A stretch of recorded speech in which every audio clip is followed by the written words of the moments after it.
بسم الله الرحمن الرحيم.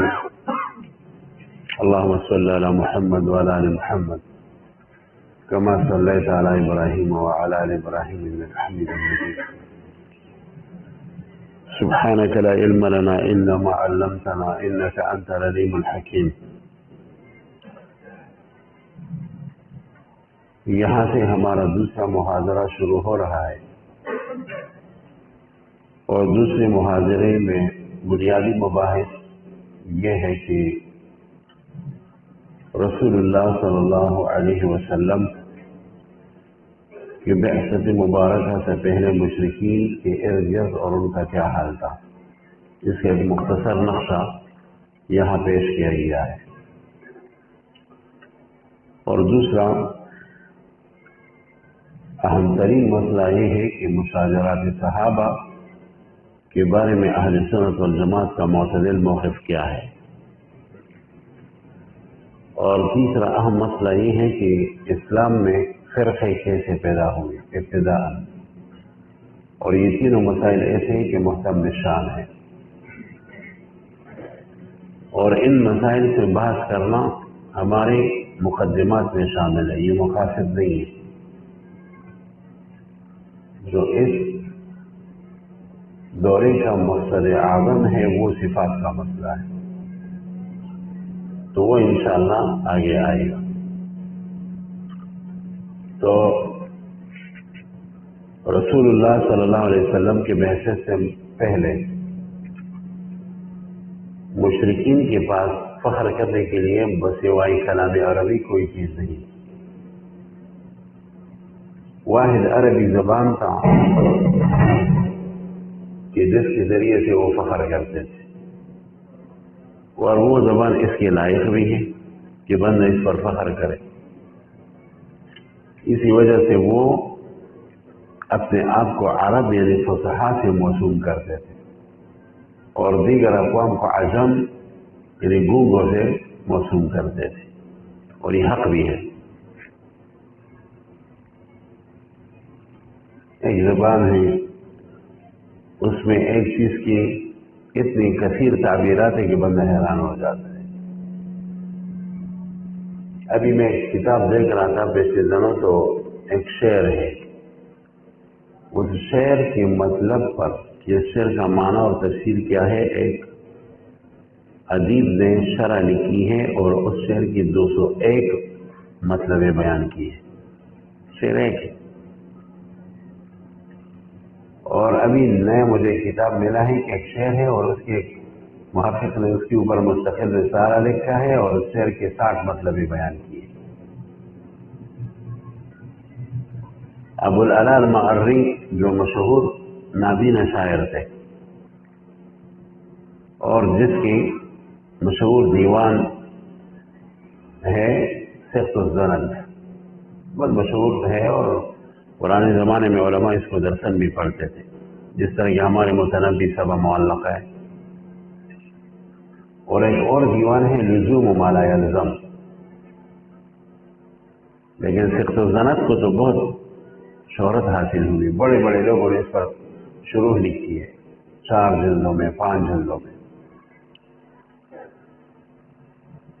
تو یہ مرتضی شریف کی ملاقات کے لیے جا رہا تھا جس سے نہج البلاغہ لکھی ہے اور جو تقریباً شیعہ تھا لیکن تھا ادیب. تو یہ شاعر ابو العلا المعری نابینا تھا. تو اس کی ملاقات کے لیے جب دروازے پر پہنچا تو شریف مرتضیٰ کے دروازے پر ایک آدمی بیٹھا ہوا تھا سوال کرنے کے لیے، مانگنے کے لیے. بکاری ہم اس کو کہتے. تو اس بکاری سے ٹکر لگا کیونکہ نابینا تھا، وہ راستے میں بیٹھا تھا، تو اس نے گالی دی اور گالی میں کہا اخسأ الکلب، اخسأ الکلب کہ دور ہو جاؤ کتے. تو اس کا جواب کیا ہونا چاہیے تھا یہ تو سب آپ کو معلوم ہے، لیکن ان نے جواب علمی انداز میں دیا، گالی کا جواب بھی علمی انداز میں دیا. اس نے کہا الکلب من لا يعرف للکلب 70 اسما، نہیں سمجھے آپ؟ الکلب من لا یعرف للکلب 70 اسما، یہ کتا تو وہ ہوگا جس کو کتے کے 70 نام یاد نہ ہو۔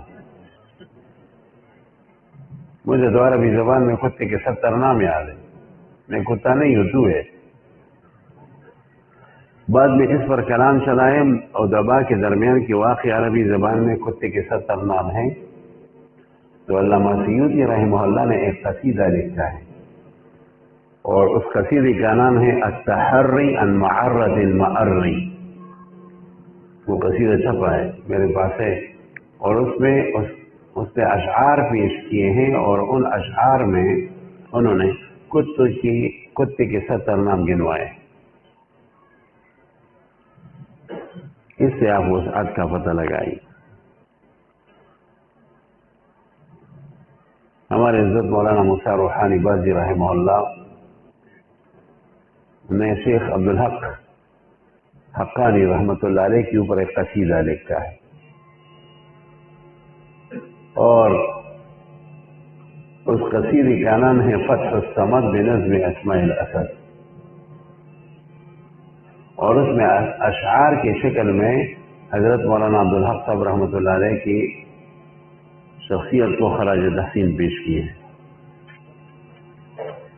تو اس قصیدے کا کمال یہ ہے کہ اس میں انہوں نے شعر کے نام ذکر کیے، اور شعر کے ہر نام کی نسبت اپنے استاذ کی طرف کی ہے۔ کان حیدرا، کان زیرمن، کان اسدا، کان شبلا۔ تو اس قصیدے میں شعر کے تقریباً 700 سے اوپر نام ذکر کیے، 700 سے اوپر نام ذکر کیے۔ علامہ مجد الدین فیروز آبادی رحمہ اللہ کی کتاب ہے، اس کا نام ہے الجامع فی العسل، میرے پاس ہے وہ، تو وہ شہد کے نام اوپر لکھا ہے، شہد کے 80 سے اوپر نام ذکر کیے، اور ہر نام کا وجہ تصویر بھی ذکر کیا ہے۔ اب آپ کے یہاں اردو میں پشتو میں تو ایک ہی نام ہے، اردو میں شہد کہتے ہیں اور پشتو میں گبین کہتے ہیں، تو عربی زبان میں اتنے نام۔ علامہ فیروز آبادی کی شراب کے ناموں پر ایک کتاب لکھی ہے جو ام المعاشی ہے، شراب، کیونکہ عرب جاہلیت کے زمانے میں شراب بہت پیتے تھے، اس کے بہت اقسام تھے، اس وجہ سے نام اس کی زیادہ پڑ گئے، تو انہوں نے اس پر ایک کتاب لکھی، خندریس بھی شراب کے ناموں سے ایک نام ہے، اور اس میں اس نے 300 کی اوپر شراب کے نام ذکر کیے۔ لہذا عربی اگر اپنے علاوہ دوسرے لوگوں کو گنگا کہتے ہیں عجمی، تو یہ قول حق ہے ان کا، اور عربی زبان والے اپنے آپ کو عرب کہتے ہیں تو یہ بھی قول حق ہے۔ تو عربوں کے پاس حضور علیہ السلام کے بعثت سے پہلے ناز کے لیے عربی زبان کے علاوہ کوئی اور چیز نہیں تھی، باقی تو وہ ان کی زندگی تباہ برباد، وہ جھگڑوں میں رہتے تھے، فتنوں میں رہتے تھے، ایک جھگڑا 120 سال تک طویل رہتا، 80 سال تک رہتا، خاندانوں کے خاندان، جوانوں کے جوان اس میں پناہ ہو جاتے، اور ایسے جہالت میں تھے کہ وہ اس پر فخر کرتے تھے کہ آج ہم اور ہماری بہادری اور اپنی بہادری کو تولو، مقبرے میں جاتے ہیں کہ ہمارے جوانوں کی قبریں زیادہ ہیں یا آپ کی جوانوں کی قبریں زیادہ ہیں، تو ان کے پاس کچھ بھی نہیں تھا، صرف عربی زبان تھی۔ ایسے جہالت میں ڈوبے ہوئے قوم تھی، اور ارد گرد بھی یہ حال تھا، مشرکین عرب اور قریش کے ارد گرد جو قبیلے آباد تھے اس میں سے عیسائی قابل ذکر قبیلہ تھا، اور عیسائیوں نے حضرت عیسیٰ علیہ السلام کی دین کو بالکل مسخ کیا تھا، جو دین عیسوی صحیحہ تھا، جو توحید پر قائم تھا، اس کا نام و نشان بھی نہیں ملتا تھا، خال کہیں ہزاروں میں ایک راہب اس طرح مل جاتا جو توحید کا قائل ہوتا، اور سیدنا عیسیٰ علیہ السلام کو اللہ کا بندہ کہتا، بیٹا نہیں کہتا، یہ خال خالی ہوتا۔ اور ان کے مستقل فرقے آباد تھے، اور وہ نہیں چاہ رہے تھے کہ عرب قوم مجتمع ہو جائے، کیونکہ ان کی اتفاق اور مجتمع ہونے میں ہمارا نقصان ہے۔ تو ارد گرد عیسائیوں کے قبیلے رہتے تھے، اور ان لوگوں نے عربوں کی تباہ کرنے میں کوئی کسر نہ چھوڑی۔ اور ادھر مشرکین عرب کا حال یہ تھا کہ یہ بتوں کے سجدے کے علاوہ کوئی چیز ہی نہیں جانتے تھے۔ ابن العربی مشہور گزرے ہیں محقق، انہوں نے کتاب لکھی ہے کتاب الاسنام، اور کتاب الاسنام میں اس نے یہ کمال کیا ہے کہ جاہلیت کے زمانے میں جس قبیلے کا جو بت تھا اس کی خد و خال ذکر کیے کہ یہ قبیلہ فلاں بت کا عبادت کرتا تھا، یہ قبیلہ فلاں بت کا عبادت کرتا تھا، اس طریقے سے۔ آپ کے مقالے کی صفحہ نمبر 57 پر حاشیے میں نے تقریباً 27 بتوں کے نام لکھے ہیں کہ مختلف قبیلوں کے بت تھے، اور یہ اکثر بت بیت اللہ شریف کے اندر ہوتے تھے یا بیت اللہ شریف کے باہر حتیم کے پاس ہوتے تھے۔ تو وہ اس طرح جہالت میں ڈوبے ہوئے تھے۔ عیسائی ارد گرد جو رہتے تھے اس نے عیسیٰ علیہ السلام کی دین کو مسخ کیا، یہاں تک کہ وہ دعوے دار تھے کہ جب ان کو زمین کی ضرورت پڑتی تو کہتے کہ کوئی ہے کہ ہم ان کو جنت میں زمین لیں، اور جنت کی زمین کی انتقال لیں، اور اس کی شرط یہ ہوتی تھی کہ ادھر ہمارے لیے 10 ضرب زمین خریدو یا 10 ایکڑ زمین خریدو، آخرت میں ہم آپ کو ادھر سے ایک انتقال دیتے ہیں، وہ آپ کو جنت کی زمین کا انتقال ہے، جنت میں وہ زمین ملے گی۔ اور لوگ بے سے جاہل ہوتے تھے، جاہل پر زمانے میں ہوتے ہیں۔ اب اپنے پاکستان میں سوچیں جوہلا کی کتنی بڑی جماعت ہے، آپ اسے اندازہ لگائی۔ یہ بعض پارٹیوں کے ورکر جو ہیں ان کے یہاں کوئی عقل ہے؟ میں تو سمجھتا ہوں عقل میلوں دور ہے ان سے، عقل نے کبھی کبھی ان کے دماغ کو چھوا بھی نہیں ہے۔ تو یہ کیفیت اس زمانے میں بھی ہوتی تھی، تو لوگ باقاعدہ زمین لیتے تھے، اور وہ پادری اور راہب جو تھے انتقال دیتے تھے کہ یہ جنت کی انتقال ہے، ہاں تمہیں جب مرنا ہے تو اپنے قبر کے ساتھ اس کو ساتھ میں رکھو، آخرت میں کام آئے گا۔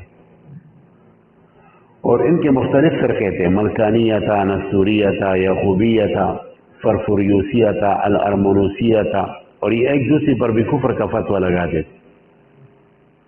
اس میں پھر جدید فرقہ نکلا پروٹیسٹنٹ عیسائیوں کا۔ باہر عیسائیوں کی یہ تو ایک مختصر صورتحال ہے، تفصیلی اگر عیسائیت آپ جانتے ہیں، جاننا چاہتے ہیں تو اکابر کی کتابوں کا مطالعہ کریں۔ آسان کتاب اس باب میں شیخ الاسلام حضرت مولانا مفتی محمد تقی عثمانی صاحب کی کتاب ہے، عیسائیت کیا ہے، اس کو پڑھیں۔ اس میں عیسائیوں فرقوں کی فرقے مذکور ہیں اور خد و خال مذکور ہے، اور پھر عیسائیت کی دلائل کا تار تار کرنا، ان کا مدلل جواب دینا۔ ایک اور کتاب ہے بائبل سے قرآن تک، یہ بھی بہترین کتاب ہے، اور یہ اصل میں اظہار الحق کا ترجمہ ہے اردو میں، جو حضرت مولانا رحمۃ اللہ کے رامی رحمۃ اللہ علیہ فاتحی عیسائیت انہوں نے لکھی۔ اور اسی طرح عرب کے قریب یہودی بھی رہتے تھے، یہودی نے بھی اپنی دین کو بالکل مسخ کر کے پیش کیا تھا۔ یہودیوں کے ہاں تقسیم کا مسئلہ بہت زیادہ ہے۔ اصل میں اسلام کے اندر جو تقسیم کا مرض آیا ہے یہ بھی یہودیوں کی طرف سے آیا ہے۔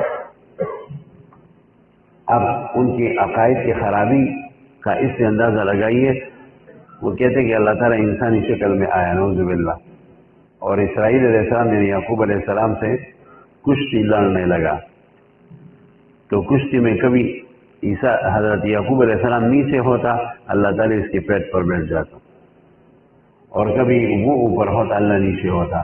آخر میں جب اللہ تعالیٰ کو ہرایا اور عیسیٰ حضرت یعقوب علیہ السلام معاذ اللہ اس کے پیٹ پر بیٹھ گیا، تو آخر میں اللہ نے کہا تم مجھے جانتے ہو میں کون ہوں؟ اس سے کہا نہیں جانتا، کہنے لگا میں تیرا رب ہوں، میں تیرا خدا ہوں۔ عیسائی کتابوں میں لکھا ہے۔ تورات کی مشہور تفسیر تلمودہ ہے، تلمود میں اکثر باتیں خزعبلات لکھی ہوئی ہیں. اور عیسائیوں کی عجیب زندگی بھی ہے. کراچی کے ایک ساتھی ہیں سید رضی الدین، انہوں نے ایک کتاب لکھی ہے، اگر وہ آپ کو ملے تو اس کا ضرور مطالعہ کریں. عیسائی مہد سے لحد تک، اردو زبان میں عیسائی مہد سے لحد تک. اس میں آپ کو عیسائیوں کی مذہبی خدوخل تفصیل سے ملیں گی. اور عیسائیوں میں باقاعدہ فرقے بنے ہوئے تھے اور ایک دوسرے پر کفر کا فتویٰ لگا دیتے ہیں. مثلا انہوں میں عیسائیوں کے یہودیوں کے اندر عیسویہ فرقہ تھا، البوزعانیہ فرقہ تھا، موشکانیہ فرقہ تھا، سامرہ فرقہ تھا. یہ اکثر فرقے ہیں اور یہ اسلام کے سخت مخالف تھے. بغض اور کینی کے لحاظ سے اور حسد کے لحاظ سے اگر آپ عیسائی اور یہودوں کو تولے تو بغض اور کینے میں عیسائی نمبر 2 ہے اور یہودی نمبر 1 پر ہے. جو بغض اور کینہ یہودیوں نے اسلام کے ساتھ کیا اس کا بالکل آپ اندازہ نہیں کر سکتے. قدم قدم پر مسلمانوں کے خلاف انہوں نے مکاریاں کی. تو حضور علیہ السلام کے بعثت سے پہلے عرب میں اور خاص کر مدینہ منورہ میں یہ یہودی رہتے تھے اور ایسے گمنڈ میں ہوتے تھے کہ اکثر اوس اور خزرج انصار حضرات کو کہتے، اس وقت تو اسلام نہیں تھا، کہ آخری نبی کے ظہور کا زمانہ قریب ہے، اگر آخری نبی ظاہر ہو جائے تو ہم ان پر ایمان لائیں گے اور ان کے ذریعے سے اوس اور خزرج کو مدینہ سے باہر نکال کر پھینکیں گے. لیکن جب حضور علیہ السلام کی بعثت ہوئی تو وہ پیچھے ہٹ گئے اور مکر اور بغض اور حسد کی وجہ تباہ برباد ہو گئے. تو یہودی کی کیفیت یہ تھی.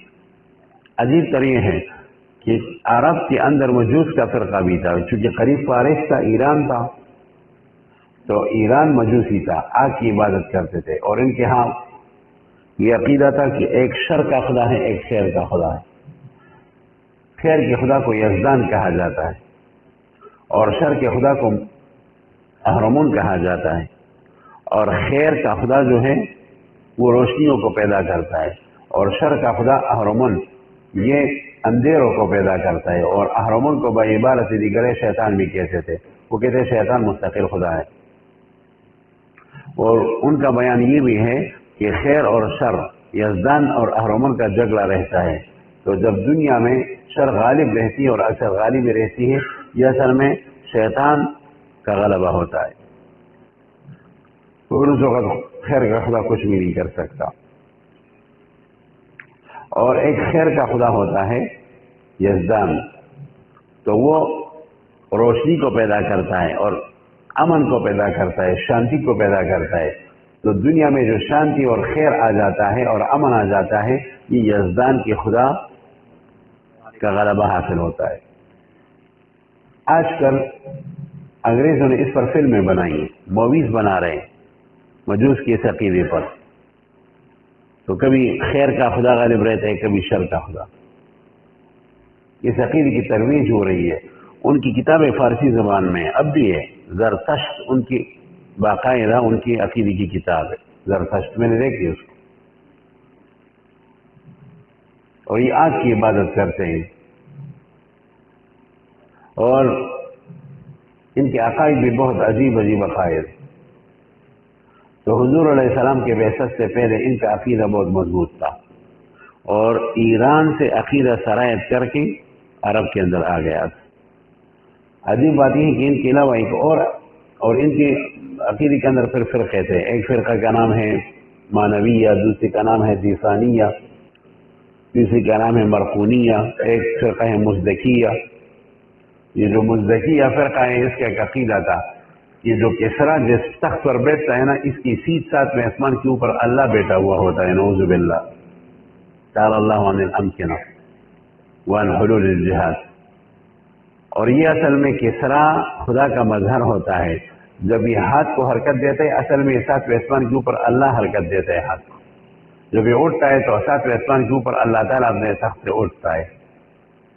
تو یہ اصل میں مظہر ہوتا ہے خدا کا. یہ مزدکیہ فرقہ ان کا عقیدہ تھا اور باطل عقیدہ تھا. اصحاب الحیاکل ایک فرقہ تھا. اصحاب الحیاکل یہ سورج، ستاروں، سیاروں اور اسی طرح چاند کا عبادت کرتے تھے اور کبھی آسمان کا عبادت کرتے تھے. اور اس فرقے کے بہت سارے لوگ ہیں. یہ جو چنگیز خان تاتاریوں کا بڑا، یہ بھی سورج کی عبادت کرتا تھا اور آسمان کی عبادت کرتا تھا. اس کو اصحاب الحیاکل کہا جاتا ہے.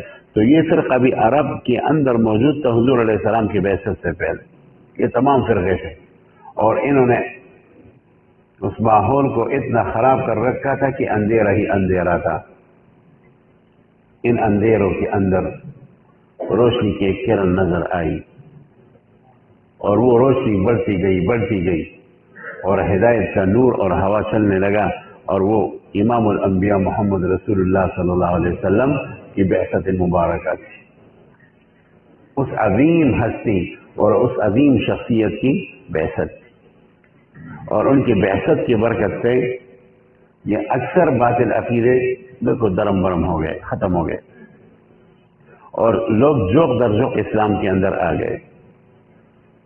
جو خاص کر مشرکین کا اعتقاد رکھتے تھے، شرک کا اعتقاد رکھتے تھے، ان کا ماحول تو بڑا خراب تھا. لیکن انہی کے ماحول سے ایسے لوگ اٹھے جو بعد میں معیار ایمان بنے. جو صحابہ کرام تھے اسلام لانے سے پہلے اسی معاشرے کے لوگ تھے. اسی معاشرے سے نکل کر ابو بکر صدیق بنا، عمر خطاب بنا، عثمان ابن عفان بنا، علی المرتضی بنا، عبداللہ بن مسعود بنا، خالد بن ولید بنا. یہ بڑے بڑے لوگ بنے. تو رسول اللہ صلی اللہ علیہ وسلم نے اس ماحول میں جو انتک محنت کی اور زبردست محنت کی، اس کی مثال نہیں ملتی.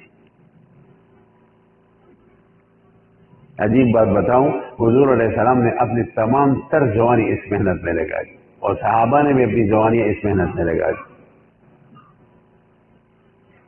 تاریخ کی کتابوں میں ملتا ہے کہ حضور صلی اللہ علیہ وسلم جب ہجرت فرمانے لگے، یہ بہت عجیب بات ہے، تو ہجرت کے وقت تمام صحابہ کی داڑیاں سیاہ تھی، کیونکہ جو داڑیاں تھی نا اس میں سفید بال نہیں تھے، بجز حضرت ابوبکر صدیق کی کہ ان کی داڑھی مبارک میں چند بال سفید تھے، باقی سب جوان تھے.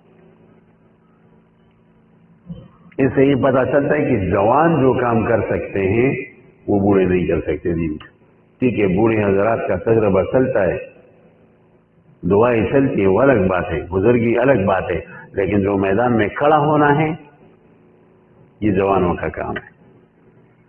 ہجرت کے وقت تمام صحابہ کی داڑھی بالکل سیاہ تھی، بجز حضرت ابوبکر صدیق رضی اللہ تعالیٰ عنہ کہ ان کی داڑھی میں کچھ سفید بال تھے. حضور علیہ السلام کی داڑھی بھی سیاہ تھی، کیونکہ 63 سال تک جب پہنچے تو حضور علیہ السلام کی داڑھی مبارک اور سر مبارک میں 17 سے لے کر 20 بال تک وہ سفید تھے، باقی وہ داڑھی بھی بالکل کالی اور سیاہ تھی. تو اس طریقے سے رسول اللہ صلی اللہ علیہ وسلم نے باقاعدہ محنت کی اور صحابہ کو معیار حق بنایا اور اللہ تعالیٰ نے یہ اعلان قرآن میں فرمایا آمنوا کما آمن الناس، ایسے ایمان لاؤ جس طرح صحابہ نے ایمان لایا ہے. اور اس وقت تک حضور علیہ السلام کی وجود کی برکت سے فرقے نہیں تھی. حضور صلی اللہ علیہ وسلم کی زندگی کے آخری حصے میں بنو حنیفہ ایک جنگجو قبیلہ تھا عرب کا اور بہت سخت قبیلہ تھا. ان کے اندر ایک فتنہ اٹھا. ایک آدمی تھا، اس کا نام اپنا ابو سمامہ تھا، مسلمہ بن کبیر کذاب اس کا لقب ہے، بہت بڑا جھوٹا. مسلمہ نے نبوت کا دعویٰ کیا، اس کو ریاست کا شوق تھا، شہرت کا شوق تھا. تو اس نے سوچا کہ حضور علیہ السلام کی بعثت کی وجہ سے اور نبوت کی وجہ سے اتنی بڑی عالمی شہرت ہوئی تو یہ شہرت تو میرے حصے میں بھی آنی چاہیے. تو اس نے بھی نبوت کا معاذ اللہ دعویٰ کیا. اس کے ذہن میں یہ تھا کہ نبوت کی وجہ سے مجھے عرب کی بہت بڑی زمین مل جائے گی، ریاست مل جائے گی. جو آج کل ریاست مدینہ کا آواز لگاتے ہیں، ریاست مدینہ کا تھوڑی آواز لگاتی ہے، اصل میں زمین ملنے کے چکر میں، ریاست ملنے کے چکر میں یہی کام مسلمہ کذاب نے کیا. تو مسلمہ کذاب نے 2 آدمیوں کو وفد بھیجا، رسول اللہ صلی اللہ علیہ وسلم کے پاس، اور اس خبیث نے خط لکھا، خط میں لکھا من مسلمہ رسول اللہ الی محمد رسول اللہ معاذ اللہ السلام علیک اما بعد فإنی اشرکت فی الامر معک، فإنی اشرکت فی الامر معک ولنا نصف الارض ولقریش نصفها ولكن قریش یعتدون. میں بھی آپ کے ساتھ نبوت کے کام میں شریک ہو گئے ہوں، میں بھی نبی ہوں، اور آدھا زمین میرا ہے اور آدھا زمین قریش کا ہے، لیکن آپ کے قریش کی قوم سے میں تنگ ہوں کیونکہ وہ حملے کرنے میں دیر نہیں کرتے. یہ ایسا قوم ہے کہ جنگجو قوم. دو آدمی تھے، دو ایلچی تھے، وہ خط لائے. حضور علیہ السلام نے جب اس خط کو دیکھا تو ان کو بہت غصہ آیا، اور ان دو ایلچیوں کو کہا کہ کیا تم بھی مسلمہ کذاب کے لوگ ہو؟ اس نے کہا ہم اس پر ایمان لاتے ہیں. رسول اللہ صلی اللہ علیہ وسلم کا چہرہ مبارک غصے سے سرخ ہو گیا اور فرمایا کہ اللہ کی قسم اگر یہ دستور دنیا میں قائم نہ ہوتا کہ ایلچی کو نہیں مارا جاتا تو میں تم دونوں کا سر اڑا دیتا. اور پھر مسلمہ کذاب کو خط لکھا، اور وہ یہ ہے من محمد رسول اللہ الی مسلمہ الکذاب السلام علی من اتبع الہدى اما بعد فإن الارض للہ یورثها من یشاء من عباده والعاقبۃ للمتقین. اس خط کے ایک لفظ سے نور ٹپک رہا ہے، آپ دیکھ رہے ہیں نا. اس کے ذہن میں یہ تھا کہ نبوت ریاست کا نام ہے، زمین کا نام ہے. حضور علیہ السلام نے زمین کا نام ہی نہیں لیا، اس نے کہا زمین تو اللہ کی ہے. والعاقبۃ للمتقین، اگر اس زمین پر اللہ کا نظام کو قائم کرے تو وہ متقی ہے اور اس کا صحیح انجام رہے گا. پر نور خط لکھا. یہ خط وہ اپنے ساتھ لے گیا، لیکن وہ کذاب اپنے دعوے سے پیچھے نہیں ہٹا. یہ ایک فتنہ تو یہ اوپر مطلب نکل آیا اور لوگوں کو اپنے تابع کر رہا تھا. اس فتنے کے ساتھ جنگ ہوا اور جنگ بھی زبردست جنگ ہوا. رسول اللہ صلی اللہ علیہ وسلم اس دوران دنیا سے تشریف لے گئے. حضور پاک صلی اللہ علیہ وسلم نے اس کی طرف ایک لشکر جرار تشکیل دیا تھا. ابوبکر صاحب نے اس کو اعمال کیا اور حضرت خالد بن ولید اس میں تھے. اور ایسا زبردست جنگ ہوا، ایسا زبردست جنگ ہوا کہ مسلمہ کذاب کے 28,000 لوگ مردار ہو گئے بنو حنیفہ کے. وہ بچے نہیں تھے، وہ جنگجو قوم تھا. اس کی مثال ایسی ہے اس زمانے میں جیسے کہ ایک طرف یہودی ہے اور دوسری طرف ہمارے غزہ کے مجاہدین. کیوں سمجھیے؟ غزہ کے مجاہدینوں کے پاس کیا ہے؟ کچھ بھی نہیں. اور یہودیوں کے پاس دنیا کا زبردست جدید ترین اسلحہ ہے، لیکن ان کو چند چبوائے یا نہیں چبوائے. وہ ابھی تک حیران. یہ طویل ترین جنگ یہودیوں کی تاریخ میں ہوا اور رو رہے ہیں وہ، لیکن ان کے پاس حکمت عملی اور ایمان تھا. تو یہی حال صحابہ کا ہے. اسی وجہ سے یہودی زیادہ مرتے ہیں اور مجاہدین کم شہید ہوتے ہیں. آپ اس جنگ میں دیکھیں مجاہدین کی شہادتیں بہت کم ہوئی ہیں. جو شہادتیں ہوئے سب عام لوگوں کی ہوئے، عام مسلمانوں کی. غزہ کے اندر یا تو بچے شہید ہوئے یا خواتین شہید ہوئے یا ہمارے مسلمان بھائی شہید ہوئے. اللہ تعالیٰ ان کے درجات بلند عطا فرمائے. لیکن نفس مجاہدین جو ہے ان کی شہادتیں نہیں ہوئی. اگر ہوئی ہے تو وہ بالکل انگلیوں کے شمار کے برابر ہے. یہ ایک استراتیجی ہے، حکمت عملی. حکمت عملی اصل ہے. تو صحابہ کا جنگ ہوا، جہاد ہوا تحفظی ختم نبوت کے عقیدے کے لیے، اور اس جنگ میں ان کے 28,000 لوگ مردار ہوئے. صحابہ سے کتنے شہید ہوئے؟ 1200، 1200. بعض روایت میں 1800 آتا ہے اور بعض روایت میں 2200 تک آتا ہے. باقی 28,000 کے سامنے 1200 یا 1800 تو کچھ بھی نہیں ہے. مسلمہ کذاب خود بھی مارا گیا، مردار ہو گیا، اور حضرت وحشی رضی اللہ تعالیٰ اس کو مارا، کیونکہ حضرت وحشی نے حمزہ کا قتل کیا تھا، حضرت حمزہ کو شہید کیا تھا.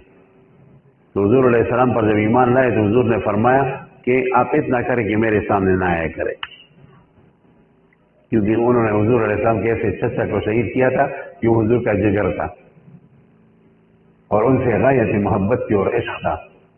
تو اس وجہ سے ان کو کہا کہ ٹھیک ہے، الاسلام یہدم ما کان قبلہ، بس اتنا کرو میرے سامنے نہیں آنا. تو حضرت وحشی ہمیشہ غمگین ہوتے کہ میں اسلام کے لیے ایسا کارنامہ دوں گا کہ اس عیب کو مٹا دوں گا. تو مسلم کذاب کو اس نے مردار کیا اور اس کا نیزہ بازی بہت ماہر تھا نیزے میں مارنے میں. تو اس نے دور سے اس کو مارا اور اس کی سینے کے اندر نیزے کو گھسایا اور دوسری طرف نکال دیا, مردار ہو گیا. پھر ایک دوسرا صحابی پہنچا, اس کے سر کو بھی اڑا دیا. یہ فتنہ ختم. یمن میں حضور علیہ السلام کی آخری زندگی میں ایک اور فتنہ پیدا ہوا اسود عنسی کا.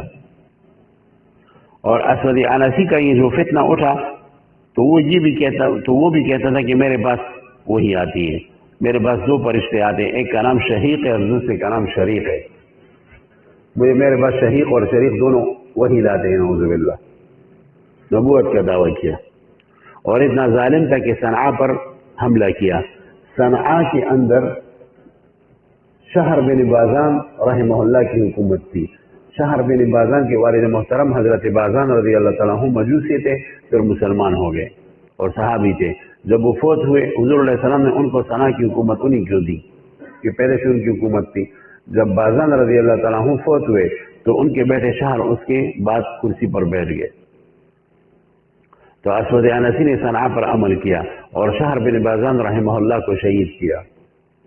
اور اس کی اہلیہ محترمہ جو تھی جناب حضرت مرزبانہ صاحبہ, اس پر بزور نکاح کیا کہ تم میرے نکاح میں ہو. وہ بیچاری بہت پریشان ہوتی تھی. فروہ بن مسیح رضی اللہ تعالیٰ ایک صحابی تھا. وہ مدینہ منورہ آئے اور حضور علیہ السلام کو وہاں کے حالات سے باخبر فرمایا. حضور علیہ السلام نے ایک لشکر تشکیل دیا اور فیروز دیلمی رضی اللہ تعالیٰ عنہ کو لشکر کی طرف سے یہ ذمہ سپرد کی گئی کہ اس آدمی کو کس طریقے سے قتل کرو. فیروز دیلمی حضرت مرزبانہ کا رشتہ دار تھا اور رشتہ دار کا آنا جانا تو ہوتا ہے. تو حضرت مرزبانہ کو اپنے اعتماد میں لیا اور ان کے مشورے کے ساتھ رات کو ان کے گھر گیا, اس کو قتل کیا, اسود عنسی کو مردار کیا. اس طریقے سے صنعاء اور یمن وہ مسلمانوں کے ہاتھ واپس آ گیا. اور یہ آدمی شعبہ باز تھا, جادوگر تھا. امام ذہبی رحمہ اللہ نے سیر اعلام النبلاء کے اندر صحیح سند کے ساتھ یہ واقعہ نقل کیا ہے کہ ابو مسلم خولانی رحمۃ اللہ علیہ ایک ولی اللہ ان کے ہاں ہوتے تھے. تو لوگوں نے کہا کہ اگر یہ ابو مسلم خولانی آپ کے عقیدے کا معترف ہو گیا تو پورا یمن آپ کے عقیدے کا معترف ہو جائے گا. تو کہنے لگے ابو مسلم خولانی کو بلاؤ. اس کو بلایا گیا. ابو مسلم خولانی کو کہا کہ اتؤمن برسول اللہ, اس نے کہا الحمدللہ انا مؤمن وانا اؤمن برسول اللہ صلی اللہ علیہ وسلم. پھر کہا انا ایضا رسول اللہ فانت تؤمن بی, اس نے کہا میں بہرا ہوں, نہیں سنتا. انا اصم لا اسمع صوتک. تو اس کو غصہ آ گیا. پھر کہا کہ محمد رسول اللہ پر ایمان لاتے ہو؟ کہنے لگے الحمدللہ میں مسلمان, محمد رسول اللہ میں پیغمبر ہے میرا. پھر کہا میرے اوپر ایمان لاتے ہو؟ اس نے کہا انا اصم لا اسمع. تیسری مرتبہ بھی یہ کہا. وہ آگ بگولا ہو گیا. اور اس کے ساتھیوں نے بھی کہا کہ اس آدمی نے تمہاری بہت بڑی تجدید کی, اس کو تو ایسی سزا دو کہ نشان عبرت بن جائے. تو انہوں نے یہ کیا کہتے ہیں اسود عنسی نے بہت زیادہ لکڑیوں کو جمع کی, اتنی زیادہ لکڑی کی بے پناہ, اور پھر اس کو آگ لگایا. اور حضرت ابو مسلم خولانی کے ہاتھ پاؤں کو اس کو جو ہے نا جگڑ دیا اور پھر ہاتھ اس آگ کے اندر ان کو ہنڈیل دیا, آگ کے اندر ڈال دیا. کئی گھنٹے آگ جلتا رہا. لوگوں کو یقین تھا کہ یہ پکوڑا بن چکا ہوتا. لیکن جب یہ آگ ختم ہوا تو حضرت ابو مسلم خولانی ٹھیک ٹھاک بیٹھے ہوئے تھے آگ کے اندر. یہ ایک کرامت تھی. اس وجہ سے بہت سارے مسلمان ہو گئے لوگ جو مرتد ہو گئے. اسود عنسی نے جب بھی حالت دیکھا تو اس کے جو حوارین جو انہوں نے کہا کہ اس آدمی کو فوراً جلا وطن کرو ورنہ یہ پورا یمن جو ہے نا آپ سے بغاوت کرے گا. ان کو جلا وطن کیا. تو یہ سیدھا رسول اللہ صلی اللہ علیہ وسلم کے شہر مدینہ منورہ میں آ گئے. اس وقت حضرت ابوبکر صدیق رضی اللہ تعالیٰ عنہ کی حکومت چل رہی. مسجد نبوی میں پہنچے, نماز پڑھ رہے تھے. حضرت عمر رضی اللہ تعالیٰ عنہ تو صاحب فراست سے دور سے پہچان لیے کہ یمنی ہے. تو آواز دیا تھا یمنی. اس سے کہا ہاں. کہنے لگا کہ یمن میں ایک کرامت ظاہر ہوئی ہے.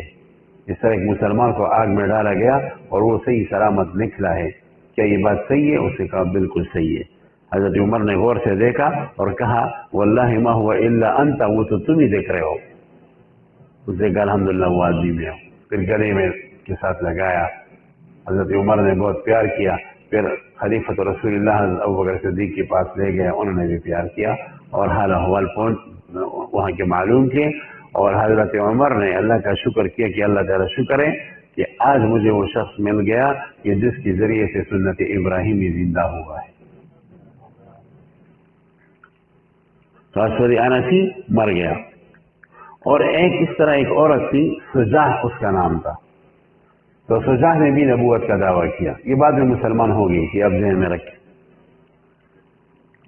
جب مسلم کذاب نے مسلمانوں کے خلاف لشکر کشی کی تو یہ بھی نکلی اور اس کے ساتھ 40,000 فوج تھی اور بہت باتونی لڑکی تھی اور بہت ضرب اللسان تھی. زبان اس کا بہت تیز تھا اور تقریر بھی بہت اچھی کرتے تھے. بعض خواتین تقریر بہترین کرتے ہیں نا، بہترین کرتے ہیں، مردوں سے بھی بہترین تقریر کرتے ہیں. ایک مرتبہ میں اسلام آباد گئے تھے تو میں اور میرا ایک دوست تھا تو چائے اور روٹی کھانے کے لیے ہوٹل میں گئے. تو قریب جو ہوٹل تھا وہاں لاؤڈ اسپیکر لگا ہوا تھا اور اس پر تقریر چل رہا تھا اور دل کو آگ برسا رہا تھا. وہ مقرر زبردست تقریر تھا، ہمارے اوپر بھی اثر کیا. تو میں نے اپنے ساتھی سے کہا کہ جاؤ یار دیکھو یہ کیا ہے. یہ مولانا مسعود اظہر صاحب ہے. کون ہے؟ یہ تو بالکل آگ برسا رہا ہے. تو اس سے بھی کہا واقعی استاد جس کا پتہ لگانا چاہیے. وہ گئے اور واپس جب آ رہا تھا تو ہنس رہا تھا مسلسل. میں نے کہا کون ہے؟ کہنے لگا استاد جی نہیں معلوم کرو تو اچھا ہے. میں نے کہا پھر بھی بتاؤ. کہنے لگی تو بے نظیر بٹو تھی. یہ تو بے نظیر کی تقریر تھی. میں نے کہا اچھا یہ بے نظیر کی آواز تھی، زبردست آواز تھی یار. تو صلاحیت والی عورت تھی. تو اس طرح یہ سجاح بھی تھی، تقریر اس کا زبردست تھا. مسلم کذاب بہت مکار آدمی تھا. وہ ان کے پاس آیا کہ کچھ مذاکرات کرنا چاہتے. خیمے کے اندر چلے گئے مذاکرات کر لی، چونکہ وہ تو عورت تھی اور یہ مرد تھا. باہر نکلے، دونوں نے فیصلہ کیا تھا کہ نکاح کر لیتے. باہر جب آیا تو سجاح نے اپنے لوگوں کو کہا کہ میں تو نکاح پر راضی ہو گیا. انہوں نے کہا عجیب عورت تو ہم تو جنگ کے لیے آئے تھے، تو ادھر نکاح کی تمہیں پڑی ہوئی ہے. اس نے کہا نہیں اسی میں اتفاق ہے. نکاح کر لیا، نکاح کر لیا. اب اس نے کہا، سجاح نے کہا کہ میرا مہر کیا ہوگا؟ مہر تو میرا قائم مقام ہونا چاہیے کیونکہ میں بڑی عورت ہوں.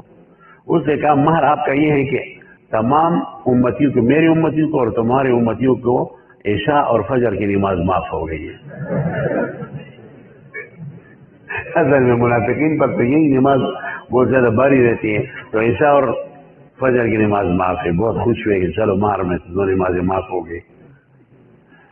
اچھا بعد میں جب حملے کی باتیں کرنے لگے تو سجاح بہت ہوشیار عورت تھی. اس نے کہا نہیں میں مسلمانوں سے جنگ نہیں لڑوں گی. وہ پیچھے ہو گئی. اس نے کہا کہ ایسا لشکر ذرار ہے کہ اس کے سامنے کوئی بھی نہیں ٹکتا. اور بعد میں پھر انہوں نے اسلام میں قبول کیا رحمہ اللہ. اسے یہ مسلمان بھی ہو گئی. تو یہ فتنے ابتدا میں تھے اور صحابہ نے اس کا زبردست علاج کیا ہے. ایسے نہیں کہ بیٹھے ہوئے تھے، اس کا منہ توڑ جواب دیا اور علاج کیا. اور یہ فتنے عرب میں رہنے نہیں دی. تو اور یہ جو سب حالات چل رہے تھے یہ خلیفۃ رسول اللہ حضرت ابوبکر صدیق رضی اللہ تعالیٰ عنہ کے وقت میں چل رہا تھا. ابوبکر صدیق رضی اللہ تعالیٰ عنہ کا تقریباً 2 سال خلافت ختم ہوا. اس کے بعد حضرت عمر ابن الخطاب امیر المؤمنین کا وقت آ گیا، جنہوں نے تقریباً 12 سال حکومت کی، 10-12 سال.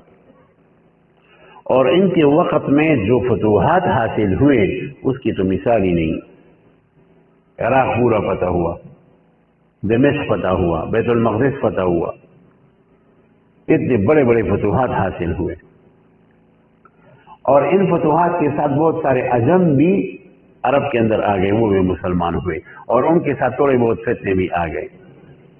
لیکن حضرت عمر رضی اللہ تعالیٰ عنہ نے ان فتنوں کا تدارک کیا اور ان کو ختم کیا. چنانچہ حضرت عمر بن عاص رضی اللہ تعالیٰ عنہ جو حضرت عمر کے گورنر تھے، انہوں نے عراق کا فتح کیا، مصر عراق کا فتح کیا. سعد بن ابی وقاص نے، ان حضرات نے مصر اور عراق ان کا فتح کیا.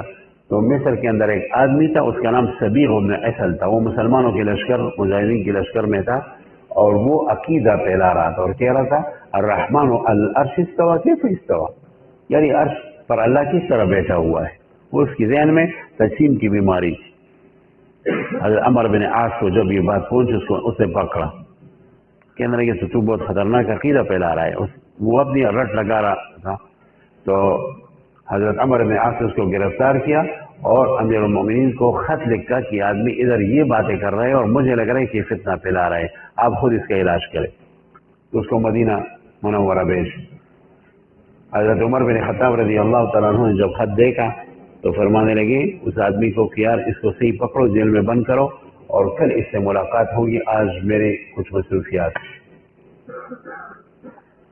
لیکن یاد رہے یہ آدمی اگر بھاگ گیا تو تیرا خیر نہیں، اس کو صحیح پکڑو. اس کو بند کیا جیل میں، حوالات میں، کل لے آیا. حضرت عمر نے کہا کہ تو کیا کہہ رہا تھا؟ اس نے وہی اپنی رد لگائی کہ الرحمن علی العرش استوى، اللہ عرش پر کیسے بیٹھا ہوا ہے. تو یہ تو مجسمہ کا عقیدہ تھا. تو بعض لوگوں کی علاج کا طریقہ الگ ہوتا ہے. یہ جو حکما ہوتے ہیں نا، ان کے علاج کا طریقہ الگ الگ ہوتا ہے. آج کل بھی آپ ڈاکٹر کو دیکھیں، ہر ڈاکٹر کا طریقہ علاج کا الگ ہوتا ہے. اسلام آباد شفا میں ایک ڈاکٹر ہے، تو میں ان کے پاس گیا، ایک اور مریض بھی بیٹھا ہوا تھا. ویسے ہی بطور تفقق کہہ رہا ہوں، کسی پر رد نہیں کر رہا. تو اس کو دوائی دی، اور دوائی کے ساتھ تو اس نے کہا کہ ڈاکٹر صاحب میرا علاج کیا ہے؟ اس نے کہا تمہارا علاج یہ ہے کہ صبح اور شام ایک ایک گولی کھایا کرو. صبح بھی 5 گالیاں عمران خان کو دو اور رات کو بھی 5 گالیاں عمران خان کو دو. اس نے کہا اس کے گالیوں کا کیا تھا؟ اس نے کہا نہیں، اس سے آپ کا ذہن ریلیکس ہوگا، ٹھیک ہو جاؤ گے. یہ اس کے علاج کا طریقہ تھا. میں اس کی بات کو نقل کر رہا ہوں، میں خود اس کا قائل نہیں ہوں، گالیوں کا خود قائل نہیں ہوں، نقل کر رہا ہوں. تو ہر ڈاکٹر کا علاج الگ ہوتا ہے. تو حضرت عمر رضی اللہ عنہ حکیم تھے، ڈاکٹر تھے. تو کہا کہ اچھا تم یہ کہہ رہا ہے، تھوڑا بیٹھ جاؤ.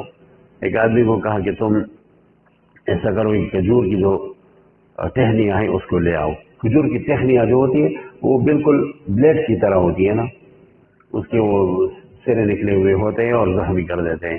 اور اس سے اس طرح ایک جھاڑو بنایا اور لے آیا اس کو، اور ایلچی کو بولا کہ اسے قمیص نکالو. اس نے تازہ تازہ سر کا حل کیا، اور جب اس کو بٹھائے اس طرح، اور ذرا بڑی زبوں گردان شروع ہو گیا، اور اتنا مارا کہ اس کو لہو لہان کر دیا. پھر اس کے بعد اس کو ایلچی کو بولا کہ اس کو حوالات میں دوبارہ بند کرو، 3 مہینے بعد لاؤ. 3 مہینے بعد جب لائی اس کے زخمی ٹھیک ہو گئے تھے. پھر کہا کہ وہی عقیدہ ہے، یہ چپ ہو گیا. پھر کہنے لگے وہی کہتے ہیں دوبارہ لے آؤ، اور پھر ضرب وہ گردان شروع ہو گیا، پھر لہو لہان کر دیا. وہ قاضی تھا، وہ کر سکتا تھا، حاکم تھا. اس کے بعد 2-3 مہینے بند کیا تھا، پھر لایا، پھر اس کو مارا. تو آخر میں اس نے کہا یا امیر المؤمنین ایک بات کہنا چاہتا ہوں، اگر آپ مجھے مارنا چاہتے ہیں تو میرا سر اڑا دیجیے بس. یہ کیا مسئلہ ہے؟ مارا مجھے بس کو یار میں سیکھو تو مارنا شروع کر دیتے. یا تو اگر مجھے مارنا ہے تو تلوار سے سر اڑاؤ، اور اگر تم یہ کہنا چاہتے ہو کہ وہ عقیدہ میرا ہے یا نہیں ہے تو خدا کی قسم پہلی مار کی وجہ سے وہ باطل عقیدہ میرے ذہن سے نکل گیا. اب میں بالکل ٹھیک ہوں. اس کے باوجود اس کو جلا وطنی کیا. حضرت ابو موسیٰ اشعری کے پاس یمن بھیجا اور کہا کہ ان کے ساتھ کوئی بھی مسلمان بات نہیں کرے گا بائیکاٹ، اور نہ بے شرع کرے گا. وہ تنگ آ گیا. ابو موسیٰ اشعری کے پاس آیا کہ حضرت آپ امیر المومنین کو کہیں کہ میرا بالکل مکمل توبہ ہے باطل عقیدے سے، میرے سے ہو چکا ہے. پھر اس کے بعد ابو موسیٰ اشعری نے خط لکھا امیر المومنین میں اس کی سفارش کرتا ہوں، یہ آدمی اب ٹھیک ہو گیا. تو اس کے بعد امیر المومنین نے خط لکھا کہ جب یہ ٹھیک ہو گئے تو مسلمانوں کو کہو کہ ان کے ساتھ بے شرع کریں اور ان کے ساتھ تعلق رکھیں. اللہ اکبر. تو باطل فتنوں کی سرکوبی اس طرح ہمارے اسلاف نے کی، اور باقاعدہ دارمی کی روایت میں آیا ہے، صفحہ نمبر 66 پر آپ دیکھیں. مولانا صاحب پڑھے. یہ عربی والے روایت پڑھے، مستدرک دارمی کی روایت ہے.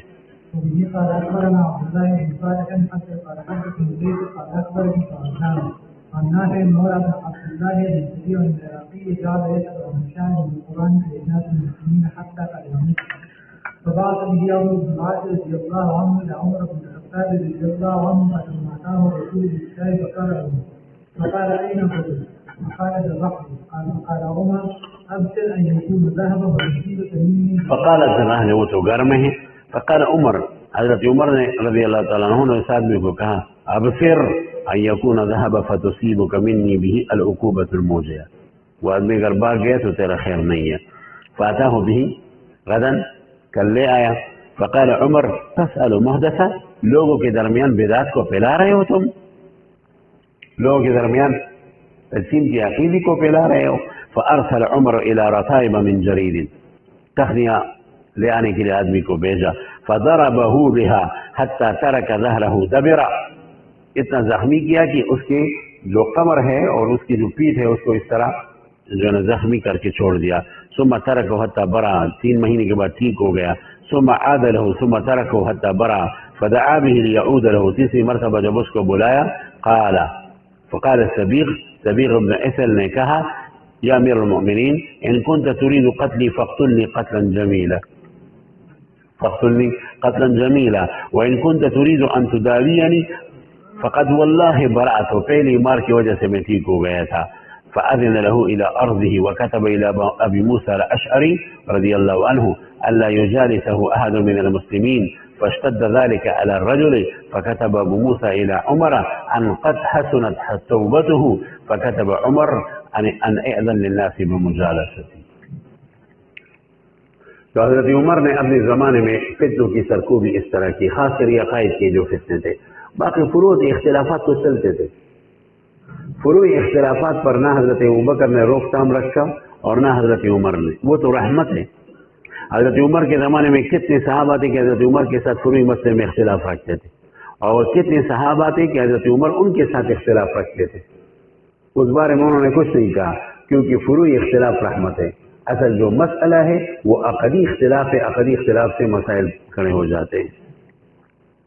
اس کے بعد امیر المؤمنین حضرت عثمان بن عفان رضی اللہ تعالی عنہ کا دور آتا ہے. حضرت عثمان کے دور میں ابتدا میں بہت ترقیاں ہوئی اور بہت فتوحات ہوئی، لیکن منافقین سر اٹھانے لگے اور مصر کی بلوائی آ گئی.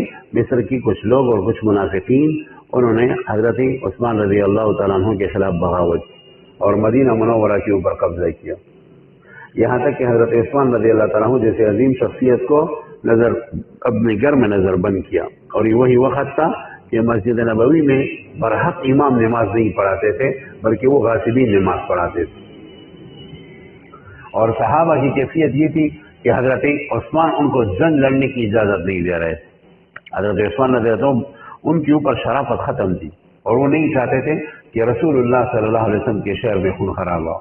انہیں کہا ٹھیک ہو جائیں گے، بس چھوڑو، یہ میرا مسئلہ ہے. اور یہاں تک صحابہ کے پاس فکر تھی کہ حضرت علی رضی اللہ تعالیٰ عنہ نے اپنے دونوں بیٹوں حضرت حسن اور حضرت حسین کو بطور محافظ ان کی حفاظت کے لیے بھیجا تھا، ان کا خیال رکھتے تھے.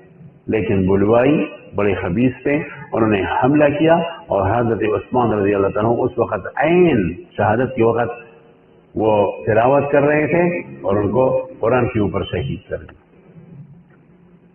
اور اس آیت پر ان کی خون کی شنٹیاں جو ہے نا وہ پڑ گئی، فَسَيَكْفِيكَهُمُ اللَّهُ، اور وہ مذہب وہ محفوظ ہے. کدھر محفوظ ہے؟ غالباً آپ کے ازبکستان میں محفوظ ہے. مولانا عبدالرشید صاحب کو پتہ ہے ازبکستان میں یا ترکی میں وہ باقاعدہ وہ مذہب محفوظ ہے جس کے اوپر خون کی چنٹی ہے، اور فَسَيَكْفِيكَهُمُ اللَّهُ اس آیت کے اوپر حضرت عثمان کی شہادت ہو گئی. حضرت عثمان کی شہادت کے بعد پھر مسائل خراب ہونے لگے. حضرت عثمان کے بعد تمام مسلمان متفق ہوئے حضرت علی المرتضیٰ رضی اللہ تعالیٰ عنہ کی خلافت پر.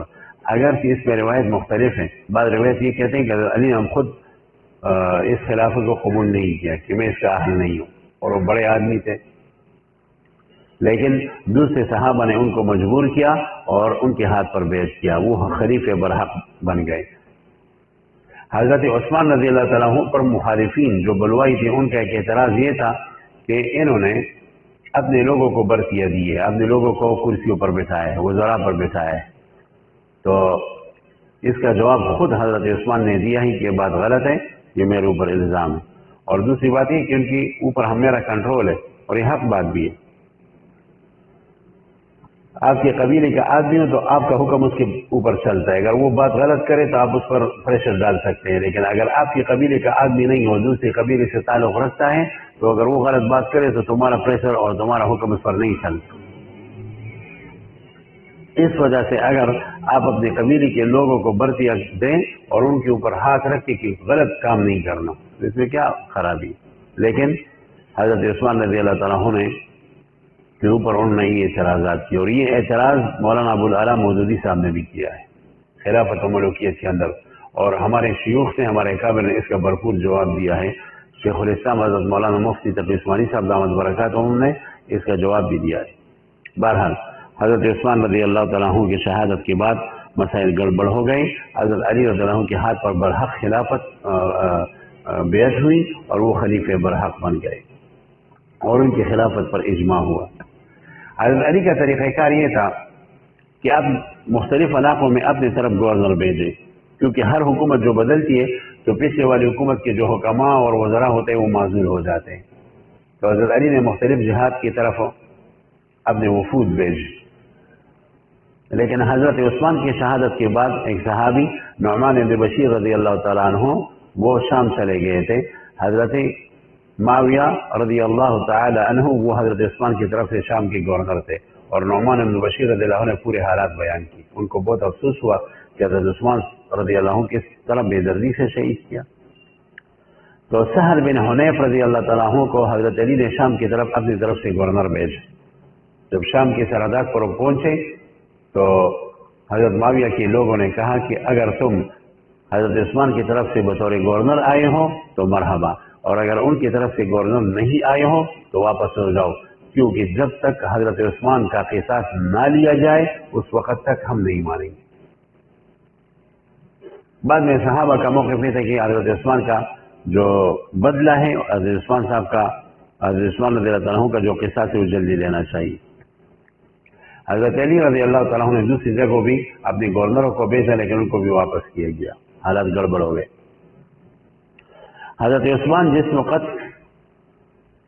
نظر بندی کی زندگی گزار رہے تھے تو امہات المؤمنین میں اکثر حضرت عائشہ رضی اللہ تعالیٰ عنہ، دوسرے کئی امہات المؤمنین وہ حج کرنے کے لیے، وہ عمرہ کرنے کے لیے مکہ مکرمہ چلے گئے۔ ادھر حالات خراب تھے تو انہوں نے کہا کہ بہتر یہ کہ ہم وہاں عبادت کریں، یہ چلے گئے، تشریف لے گئے، کیونکہ وہ کوئی فیصلہ نہیں ہو رہا تھا۔ اور یہاں حضرت علی رضی اللہ عنہ کے ہاتھ پر کبار صحابہ نے بیعت کیا، یہاں تک کہ عشرہ مبشرہ میں زبیر بن عوام، طلحہ بن عبید اللہ رضی اللہ عنہم انہوں نے بھی بیعت کیا۔ حالات صحیح ہو گئے بظاہر۔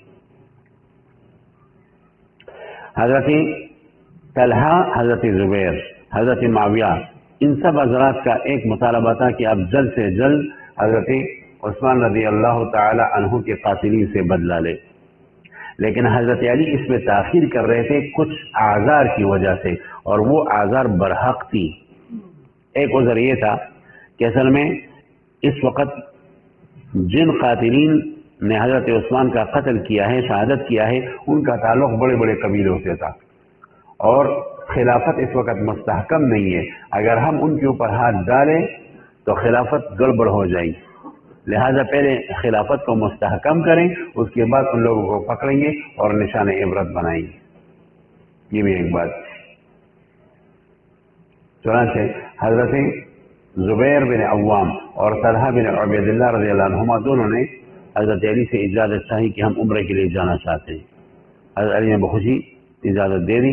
یہ حضرات جب چلے گئے، عمرہ وغیرہ سے فارغ ہوئے، تو حضرت ام المؤمنین عائشہ رضی اللہ عنہ وہاں پر تشریف فرما تھی، ان کو سب حالات بیان کیے، اور انہوں نے بھی اندازہ لگیا کہ سب سے اہم کام یہ ہے کہ حضرت عثمان کا قصاص لیا جائے۔ لیکن حضرت علی کی عذر بھی اپنی طرف برحق تھی کہ پہلے خلافت کو مستحکم کرنا چاہیے ورنہ سب چیزیں گڑبڑ، نہ ان سے بدلہ لیا جا سکے گا اور نہ خلافت باقی رہے گی. اور بھی دلائل اور بھی وجود. حضرت طلحہ نے حضرت زبیر بن عوام اور حضرت عائشہ کو ذکر کیا کہ حضرت علی پر اگر تھوڑا سا مطلب احتجاج ہم مثبت انداز میں کریں اور ان کے اوپر تھوڑا سا بوجھ ڈالا جائے اور ہم سب شریک ہو کر مطالبہ کریں کہ فوراً آپ حضرت عثمان کا قصاص لے تو وہ تیار ہو جائیں گے. اس مقصد کے حصول کے لیے حضرت طلحہ نے کہا کہ بصرے کے اندر اکثر میرے شاگرد ہیں، میرے مرید ہیں، تو وہاں جانا چاہیے. تو حضرت عائشہ رضی اللہ تعالیٰ عنہ نے حامی بری. تو حضرت عائشہ، حضرت زبیر، حضرت طلحہ یہ سب حضرات بصرہ تشریف لے گئے. ادھر جواسیس نے اپنا خطرناک کام کیا. جو منافقین جواسیس تھے وہ حضرت علی کے پاس آ گئے کہ یہ حضرات بصرہ میں ہیں اور بصرہ سے ان کا ارادہ یہ ہے کہ آپ کے اوپر مدینہ منور پر لشکر کشی کرے. تو حضرت علی رضی اللہ تعالیٰ عنہ کو بہت حیرانگی ہوئی کہ تم لوگ کیا کر رہے ہو، کیا بک رہے ہو، کیونکہ حضرت زبیر نے حضرت طلحہ نے مجھ سے اجازت چاہا ہے، میری اجازت کے ساتھ گئے، میرے ہاتھ پر بیعت کیا ہے، تو وہ بغاوت کیسے کر سکتے، یہ تم جھوٹ بول رہے ہو. لیکن ان کے دل میں تو شک ڈالا منافقین نے. اس کے بعد حضرت علی نے حالات کا پتہ لگانے کے لیے اپنے ساتھ کچھ گھڑ سوار لیے اور بصرہ کی طرف روانہ ہونے لگے. اگرچہ جنگ کی نیت سے نہیں تھے، صرف حالات کا پتہ لگانے کے لیے تھے اور اس چیز کے لیے تھے کہ اگر ان کا اس طرح کچھ ارادہ ہو تو ان سے مذاکرات کیا جائے اور اس ارادے سے منع کیا جائے. اس ارادے سے وہ نکلنے لگے. عبداللہ بن سلام رضی اللہ تعالی عنہ راستے میں مل گئے. عبداللہ بن سلام تو بڑے صحابہ میں سے تھے. انہوں نے حضرت علی کے گھوڑے کو زین سے پکڑا اور فرمانے لگے کہ علی مدینے سے نہ نکلو، جو مدینے سے نکلے واپس نہیں آئے. یہ آپ کا جانا ٹھیک نہیں ہے، خیر کی علامت نہیں ہے.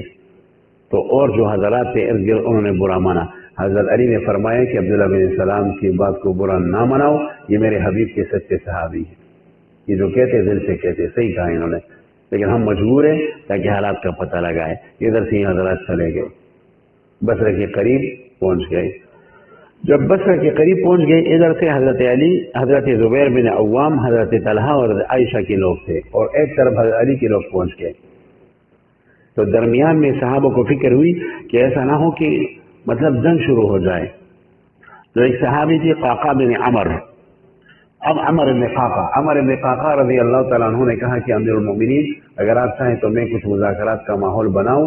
حضرت علی نے کہا کہ بالکل ٹھیک ہے. عمر بن قعقاع چلے گئے ام المؤمنین حضرت عائشہ کے پاس اور ان سے درخواست کی کہ اے میری محترمہ ماں، آپ کس مقصد کے لیے آئے ہیں؟ کیا جنگ کرنے کے لیے آئے ہیں؟ انہوں نے کہا نہیں، ہرگز نہیں، ہم اصلاح کے لیے آئے ہیں. تو انہوں نے کہا کہ جب آپ کا ارادہ اصلاح کا ہے تو حضرت علی کا ارادہ بھی اصلاح کا ہے، تو اصلاح کی کوئی صورت تو ہونی چاہیے. حضرت عائشہ نے فرمایا کہ کیا صورت ہے؟ کہنے لگی آپ فوراً حضرت علی کے ہاتھ پر بیعت کریں تاکہ اتفاق آ جائے. اور حضرت علی وعدہ کرتا ہے کہ میں حضرت عثمان کے قاتلین سے بدلہ لوں گا. تو حضرت عائشہ، اور لیکن حالات یہ ہے ان حالات میں فوراً بدلہ لینا مناسب نہیں ہے. یہ بات حضرت عائشہ جیسے فقیہ شخصیت کی ذہن میں آ گئی کہ بالکل یہ بات تو حضرت علی کی ٹھیک ہے. تو انہوں نے کہا میں بیعت کے لیے تیار ہوں، ابھی تو اولاد کافی بیت چکی ہے، کل میں حضرت علی کے ہاتھ پر بیعت کروں گا. یہ بات جب منافقین کو پتہ چلی جو حضرت علی کی مجاہدین میں چھپ کر آ گئے تھے نا، جو شام سے آئے تھے اور انہوں نے باقاعدہ حضرت عثمان رضی اللہ تعالیٰ عنہ کو شہید کیا، جب ان کو پتہ چلا تو بس ان کا کام خراب ہو گیا. انہوں نے درمیان میں ایک مشورہ بٹھایا اور یہ مشہور منافقین تھے. اور مشورہ میں ان میں کون لوگ تھے یہ آپ ذہن میں رکھیں. اس کا ایک کا نام تھا شریح بن ارنی، دوسرا کا نام تھا علبہ بن حیثم، تیسرا کا نام تھا سالم بن ثعلبہ، چوتھے کا نام تھا عبداللہ بن سبا، پانچویں کا نام تھا خالد بن ملجم، چھٹے کا نام تھا عدی بن حاتم وغیرہ لعنہم اللہ. اور ان میں سے ایک بھی تابعی اور نہ صحابی. ان لوگوں نے مشورہ کیا کہ بھائی ہم نے حضرت عثمان کو شہید کیا تو کیا خیال ہے رات کو حضرت علی کے اوپر بھی حملہ کرے تو ان کو بھی شہید کر لیں. تو درمیان میں اس پر اتفاق نہیں ہوا اور انہوں نے یہ محسوس کیا کہ حضرت عثمان رضی اللہ عنہ تو سیدھے سادے آدمی تھے، حضرت علی تو جنگجو آدمی ہے، ان کے اوپر حملہ کرنا تو اپنے قتل کو دعوت دینا ہے، وہ کوئی گپ شپ آدمی تھوڑی ہے.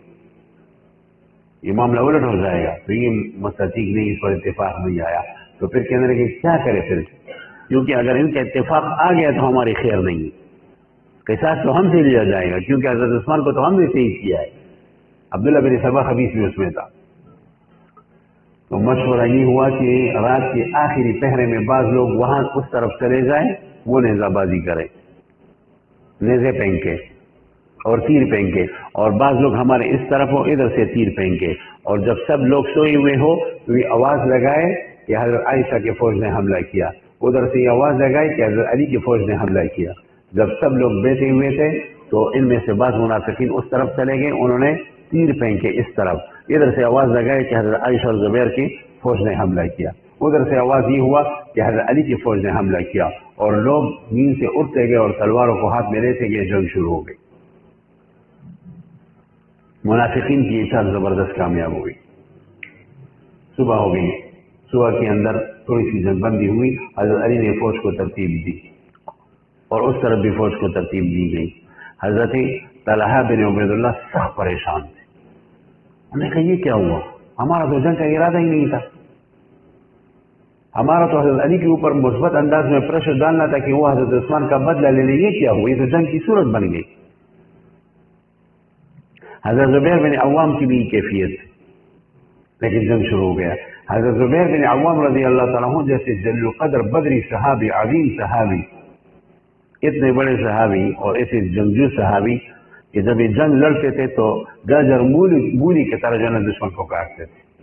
حضرت عبداللہ بن زبیر فرماتے ہیں کہ بس وقت میں جب بابا جان کے ساتھ کھیلتا تھا تو ان کی کمر میں ہاتھ اندر چلا جاتا تھا، تو وہ جگہ تھی جو تلوار کے ذریعے سے زخمی ہو گئی، ہڈیاں ٹوٹ گئی، ایسے مجاہد۔ تو حضرت زبیر نے جب یہ کہا کہ مسلمانوں کے درمیان خونریزی ہو رہی ہے، وہ اپنے گھوڑے پر سوار ہوئے اور الگ ہوئے، ایک جگہ وادی سبا اس کا نام ہے، وہاں بیٹھ گئے، بہت فکر مند تھے، اور حضرت طلحہ بن عبید اللہ اس طرح میدان میں کھڑے تھے، گم سم کہ یہ کیا ہو رہا ہے۔ ادھر سے ایک تیر آیا ہوا میں اور حضرت طلحہ بن عبید اللہ کے شہرک میں لگا، وہ گھوڑے سے نیچے گر گئے اور شہید ہو گئے۔ اور عمر ابن جرموق ایک منافق خبیث تھا، وہ حضرت زبیر بن عوام کی پیچھے پیچھے گیا۔ حضرت زبیر بن عوام تو وادی سبا میں بالکل پریشان بیٹھے تھے، پیچھے سے خبیث آئے اور ان کے سر مبارک پر وار کیا، ان کے سر کو تن سے الگ کر دیا۔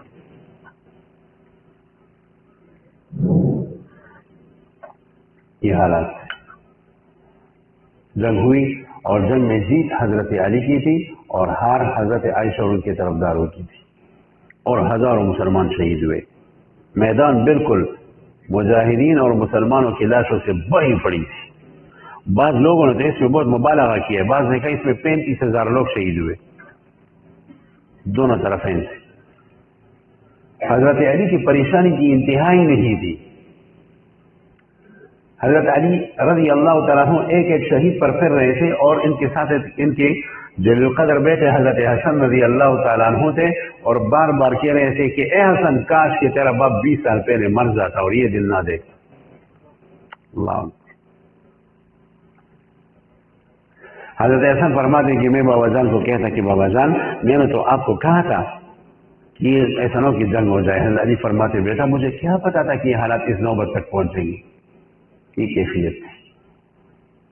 اور بار بار یہ کہتے کہ حسن کاش کہ تیرا باپ 20 سال پہلے مر جاتا، یا حسن لیت اباک مات منذ 20 سنة فقال له يا أباه قد كنت أنهاك عن هذا قال وإنما لم أرى أن الأمر يبلغ هذا، مجھے اندازہ نہیں تھا کہ بات یہاں تک خراب ہو جائے۔ پھر حضرت طلحہ رضی اللہ عنہ کے پاس آ گئے اور ان کو بہت حسرت بڑی نگاہ سے دیکھ رہے تھے، ان کے پاس بیٹھے، ان کی داڑھی مبارک پر ریت آ گئی تھی، ان کی داڑھی مبارک پر، حالانکہ وہ صحابی ہے کہ غزوہ احد میں جب انہوں نے حضور علیہ السلام کا دفاع کیا تو ایسا زبردست دفاع کیا کہ ابوبکر صدیق کہتے ہیں لیس ہوا یوم الاحد ہوا یوم طلحہ، اس کو یوم الاحد نہ کہا، وہ یوم طلحہ تھا۔ ان کی پیٹھ پر برس رہی تھی تیرے اور نیزے، اور سینے پر برس رہی تھی تیرے اور نیزے، ہاتھ شل ہو گیا تھا، 80 سے زیادہ زخم آئے تھے، ان کا ایک ہاتھ شل تھا۔ حضرت علی رضی اللہ تعالیٰ عنہ نے ان کی داڑھی مبارک سے ریت وغیرہ کو ہٹایا اور ان کے چہرے پر اپنا ہاتھ پھیر کہا کہ اے طلحہ خدا کی قسم مجھے پتہ نہیں تھی کہ حالت یہاں تک پہنچی، خدا کی قسم مجھے تیرا یہ مرنا عزیز نہیں ہے، مجھے برا لگ رہا ہے۔ تو خیمے کی طرف تشریف لے گئے تو اس کے بعد عمر بن جربو خبیث حضرت زبیر بن عوام کا سر لا رہا تھا۔ لوگوں نے کہا کہ آپ کے پاس وہ آ رہے ہیں اور سر لا رہے ہیں، تو حضرت علی نے کہا کہ اس کو کہو کہ اس خبیث کو کہو کہ مجھ سے ملاقات نہ کرے، دور ہو جائے، اور اس کو جہنم کی بشارت سنا دو۔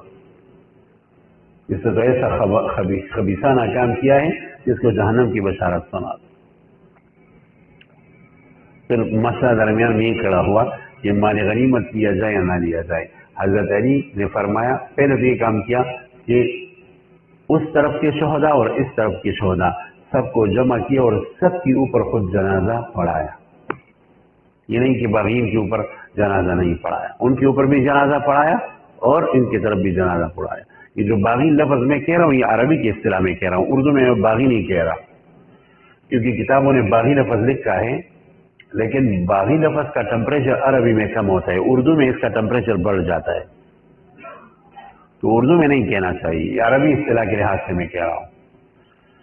تو بہرحال دونوں کے اوپر جنازہ پڑھایا۔ پھر جو مال حضرت زبیر اور حضرت طلحہ کے لوگوں سے حاصل ہوا تھا اس پر یہ لوگ قابض ہو گئے، تو حضرت علی نے فرمایا کہ مال تم سب واپس کرو، انہوں نے کہا واپس نہیں کریں گے۔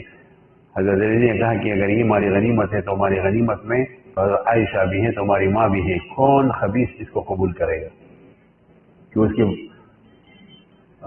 کی اماں بن جائے؟ تو جب یہ بات حضرت علی نے فرمائی تو سب کے سر نیچے ہو گئے اور ان کے اموال واپس کر لیے۔ حضرت عائشہ کے پاس حضرت علی خود آ گئے کہ اے ام المؤمنین آپ کو کوئی تکلیف تو نہیں ہے، طبیعت ٹھیک ہے؟ انہوں نے کہا میں بالکل ٹھیک ہوں۔ پھر ان کو اپنی طرف سے بہت سارے دستے دی اور بحفاظت مدینہ منورہ کو پہنچایا۔ اس طریقے سے یہ جنگ انتہا پذیر ہوا اور اس جنگ کے بہت نقصانات ہوئے اور یہ منافقین کی وجہ سے ہوئے۔ مشاجرات کے اندر جنگی جمل کے جو واقعہ میں نے بیان کیا یہ ہمارے اکابر کے معتبر کتابوں کی روشنی میں بیان کیا۔ اس حوالے سے میں آپ کو دو قسم کی کتابوں کا حوالہ دیتا ہوں۔ ایک ہمارے علماء دیوبند میں ہمارے استاد حضرت مولانا شیخ الحدیث محمد نافع صاحب رحمۃ اللہ علیہ ہیں، جن کی کتابیں اگر آپ پڑھیں گے تو اس مسئلے کے معتدل موقف کو پائیں گے، جیسا کہ ان کی کتاب رحماء بینہم، اور اسی طرح سیرت حضرت معاویہ، اور اسی طرح سیرت علی المرتضیٰ، اور دوسرا شیخ الاسلام حضرت مولانا حسین احمد مدنی رحمۃ اللہ علیہ کے جو خلیفہ ہیں اور ان کا نام ہے حضرت قاضی مظہر حسین صاحب رحمۃ اللہ علیہ چکوال کی، ان کی کتاب اس موضوع پر اچھی ہے، وہ مشاجرات صحابہ کے نام سے 2 جلدوں میں چھپی ہے۔ ورنہ اس چیز کے اندر بہت اچھے اچھے لوگوں کی جو قلم ہے وہ خطرناک وادیوں میں گرے ہیں اور وہ پھسل گئے ہیں، خاص کر ان قلموں میں ابو العلا مودودی صاحب کا قلم جو ہے مشاجرات کے مسئلے میں تو بہت فیصلہ ہے، لہذا ان کی کتابوں سے اس بارے میں اپنے آپ کو بچائیے، جو معتدل موقف ہے وہ سامنے رکھنا چاہیے۔ جنگ صفین، جنگ جمل کے بعد صفین کا واقعہ ہوا، کیونکہ حضرت معاویہ کو یہ جو حالات پہنچے تو انہوں نے لشکر کشی کی، تو صفین کے مقام پر جنگ ہوا اور جنگ اتنا گمسان ہوا کہ اس میں بھی دونوں طرف سے شہداء ہوئے۔ آخر میں میدان حضرت علی صاحب کا تھا، انہوں نے مار لیا میدان کو، اور پھر وہاں سے پھر مصالحات شروع ہو گئی، اور جب مصالحات شروع ہو گئی تو درمیان میں حکمین مقرر ہوئے، حکم مقرر ہوئے ثالثی کے لیے، اس میں سے حضرت عمر بن عاص تھے، حضرت مغیرہ بن شعبہ تھے، اور اسی طرح ابو موسیٰ اشعری تھے۔ یہ حکمین جو ہے نا مقرر ہوئے، لیکن اس جنگ کی وجہ سے بھی کافی نقصان ہوا ہے۔ یاد رکھیں کہ جنگ جمل اور جنگ صفین کی روایات کو اگر آپ تاریخ کی بنیادی کتابوں میں پڑھیں گے اور جس کے اندر تحقیق نہیں ہے تو اس میں آپ گڑبڑ ہو جائیں گے۔ خاص کر تبری کے اندر آپ اگر اس کی روایت کو دیکھیں گے تو تبری کی حیثیت جج کی ہے، یہ جو جج ہوتا ہے نا ہر قسم سے دلائل کو جمع کرتا ہے، ترجیح اور راجح بعد میں دیتا ہے۔ تو امام تبری رحمہ اللہ نے تمام روایت کو جمع کیا، اس میں شیعہ راویوں کی روایتیں بھی ہیں، دوسرے لوگوں کی روایتیں بھی ہیں، لیکن اس نے فیصلہ نہیں کیا۔ بعض لوگ امام طبری کے اوپر شیعہ کا الزام لگاتے کہ وہ شیعہ ہیں، کیونکہ ابو مخنف جو تھا شیعہ اس کی روایت لی ہے. تو صحیح بات یہ ہے کہ انہوں نے ان روایات کو تو نقل کیا ہے لیکن فیصلہ کن بات نہیں کی، بلکہ انہوں نے کہا کہ فیصلہ میں بعد کے لوگوں پر چھوڑتا ہوں، میں نے صرف روایت کو جمع کیا ہے. لہذا اس بنا پر کہ انہوں نے ان لوگوں کی روایات لی ہے وہ شیعہ بن گیا، تو اس سے تو امام بخاری بھی پھر شیعہ لگتا ہے، کیوں بخاری کے اندر شیعوں کی روایتیں نہیں ہے. عبید اللہ بن موسیٰ کٹر شیعہ ہے اور کتاب الایمان میں ان کی روایت ہے. اس سے ترجیح اور راجح نہیں کیا. باقاعدہ امام طبری رحمہ اللہ نے اپنے تاریخ طبری کے مقدمے میں لکھا ہے کہ میں یہ جمع کر رہا ہوں، ترجیح اور راجح نہیں کروں گا، یہ تم لوگوں کا کام ہے. اور علامہ کوثری رحمۃ اللہ علیہ کی بہت قیمتی بات ہمارے استاد شیخ عوامہ نے اپنی کتاب کیا کہتے ہیں مصنف ابن ابی شیبہ کے حاشی پر نقل کیا ہے کہ بھائی یہ جو تاریخ کی کتابیں ہیں اس میں رد و یابس ہوتا ہے، لہٰذا اس کے اندر بہت احتیاط کی ضرورت ہے. سند کی جانچ پڑتال اور تحقیق ضروری ہے، اور بس اوقات سند صحیح ہوتا ہے متن میں بلایا ہوتی ہے. تو متن کو بھی شریعت کے تناظر میں دیکھو، سند کو بھی شریعت کے تناظر میں دیکھو، تو دونوں کو سامنے رکھ کر فیصلہ کرو. سمجھ گئے نا؟ دیکھیں صفحہ نمبر 75 پر آپ دیکھیں شیخ عوامہ حفظہ اللہ نے مصنف ابن ابی شیبہ کے حاشیے میں لکھا ہے وفي كتب التاريخ القديم والحديث ما فيها من جمع للغث والسمين. یاد رکھیں تاریخ کی کتابوں میں غث اور سمین ہوتا ہے، ٹھیک ہے نا. ورحم اللہ الکوثری الذي كان يقول، اللہ تعالیٰ رحم فرمائے علامہ کوثری پر جنہوں نے بہت جاندار تبصرہ کیا تاریخ کی کتابوں پر. انہوں نے کہا ہے قیمت ما یرویہ ابن جریر قیمت سندی، کہ اصل میں ابن جریر نے جو روایتیں نقل کی ہیں اس کی حیثیت سند کی وجہ سے ہوگی. سند کو ہم دیکھیں گے، اگر سند گئے گزرا ہے چاہے وہ روایت ابن جریر طبری کے اندر ہے اس کو ہم نہیں مانیں گے. اگر سند اچھی ہے اور متن بھی صحیح ہے تو پھر اس کو مانیں گے.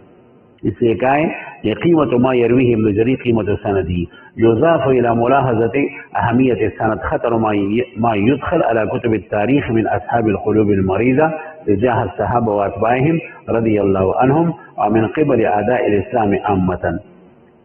پھر انہوں نے ایک عجیب بات کی ہے کہ اگر سند صحیح بھی ہو تو متن کے اندر دیکھیں گے، بس اوقات متن کے اندر اسلام کے دشمنوں نے کوئی بات اپنی طرف سے داخل کی ہوئی ہوتی ہے، تو اگر وہ بات شریعت کے خلاف ہو، صحابہ کے عصمت کے خلاف ہو، اس کو بھی نہیں مانیں گے، اس کو بھی دلائل کے ساتھ جو ہے نا رد کریں گے. اور پھر کہتے ہیں وَسَوَاءٌ كَانَ ذَلِكَ فِي طَرِيقَةِ عَرْضِ الْأَحْدَاثِ بِصَمْتٍ اور فِي تَفْسِيرِ وَالْحَدِيثُ طويل. اور یہ بھی لکھا ہے کہ بس اوقات اس کے اندر روایتوں کے اندر اقتحامات ہوتے ہیں غیروں کی طرف سے، ایسے انداز سے کہ آپ کو پتہ بھی نہیں چلے گا.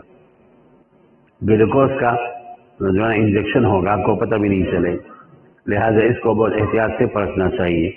ترجمے کو دیکھیں، یعنی تاریخ کی قدیم اور جدید کتابوں میں جو رد و یابس جمع ہے ان سب میں سند کو ملحوظ نظر رکھا جائے گا، جیسا کہ امام کوثری لکھتے ہیں کہ ابن جریر کی مرویات کا مقام و مرتبہ ان کے سند دیکھ کر ہی طے کیا جائے گا.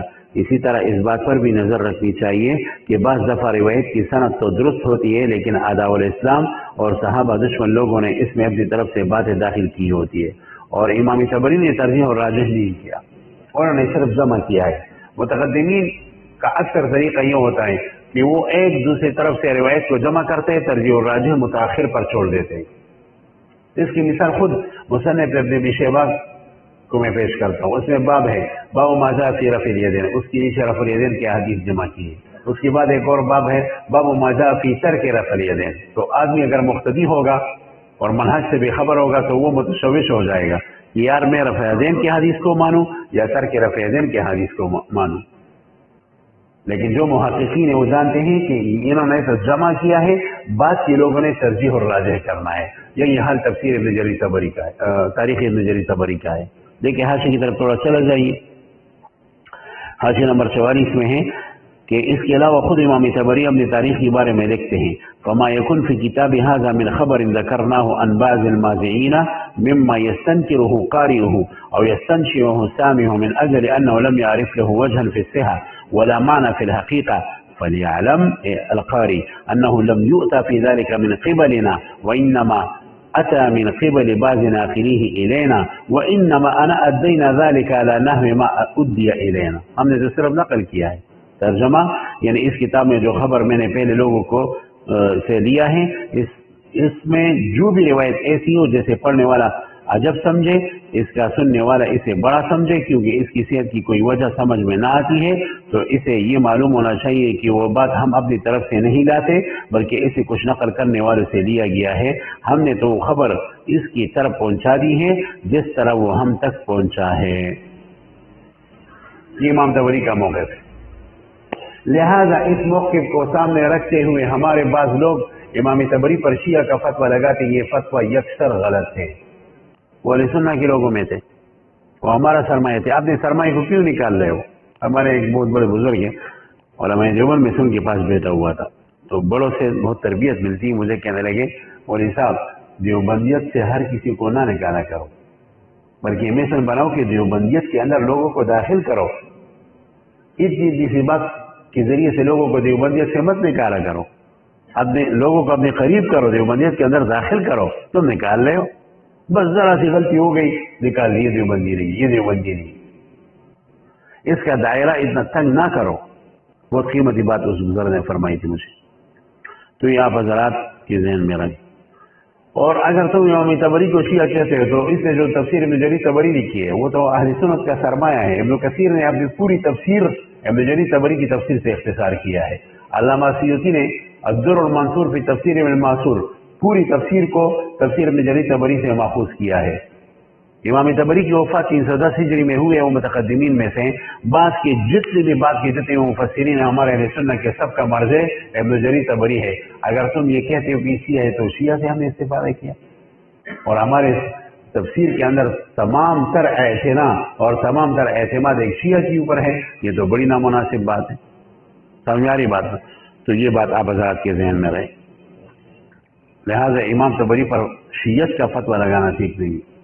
اور اس تناظر میں آپ کو کہوں کہ اگر آپ مشاجرات صحابہ کی باتوں کو پڑھنا چاہیں تو 2 کتابوں کا میں نے حوالہ دیا. تیسرا اس کے ساتھ تاریخ امت مسلمہ بھی رکھنا چاہیے، بہترین کتاب ہے. اور جو لوگ اس کی مخالفت کرتے ہیں ان کے ذہن میں یزیدیت کی بیماری ہے.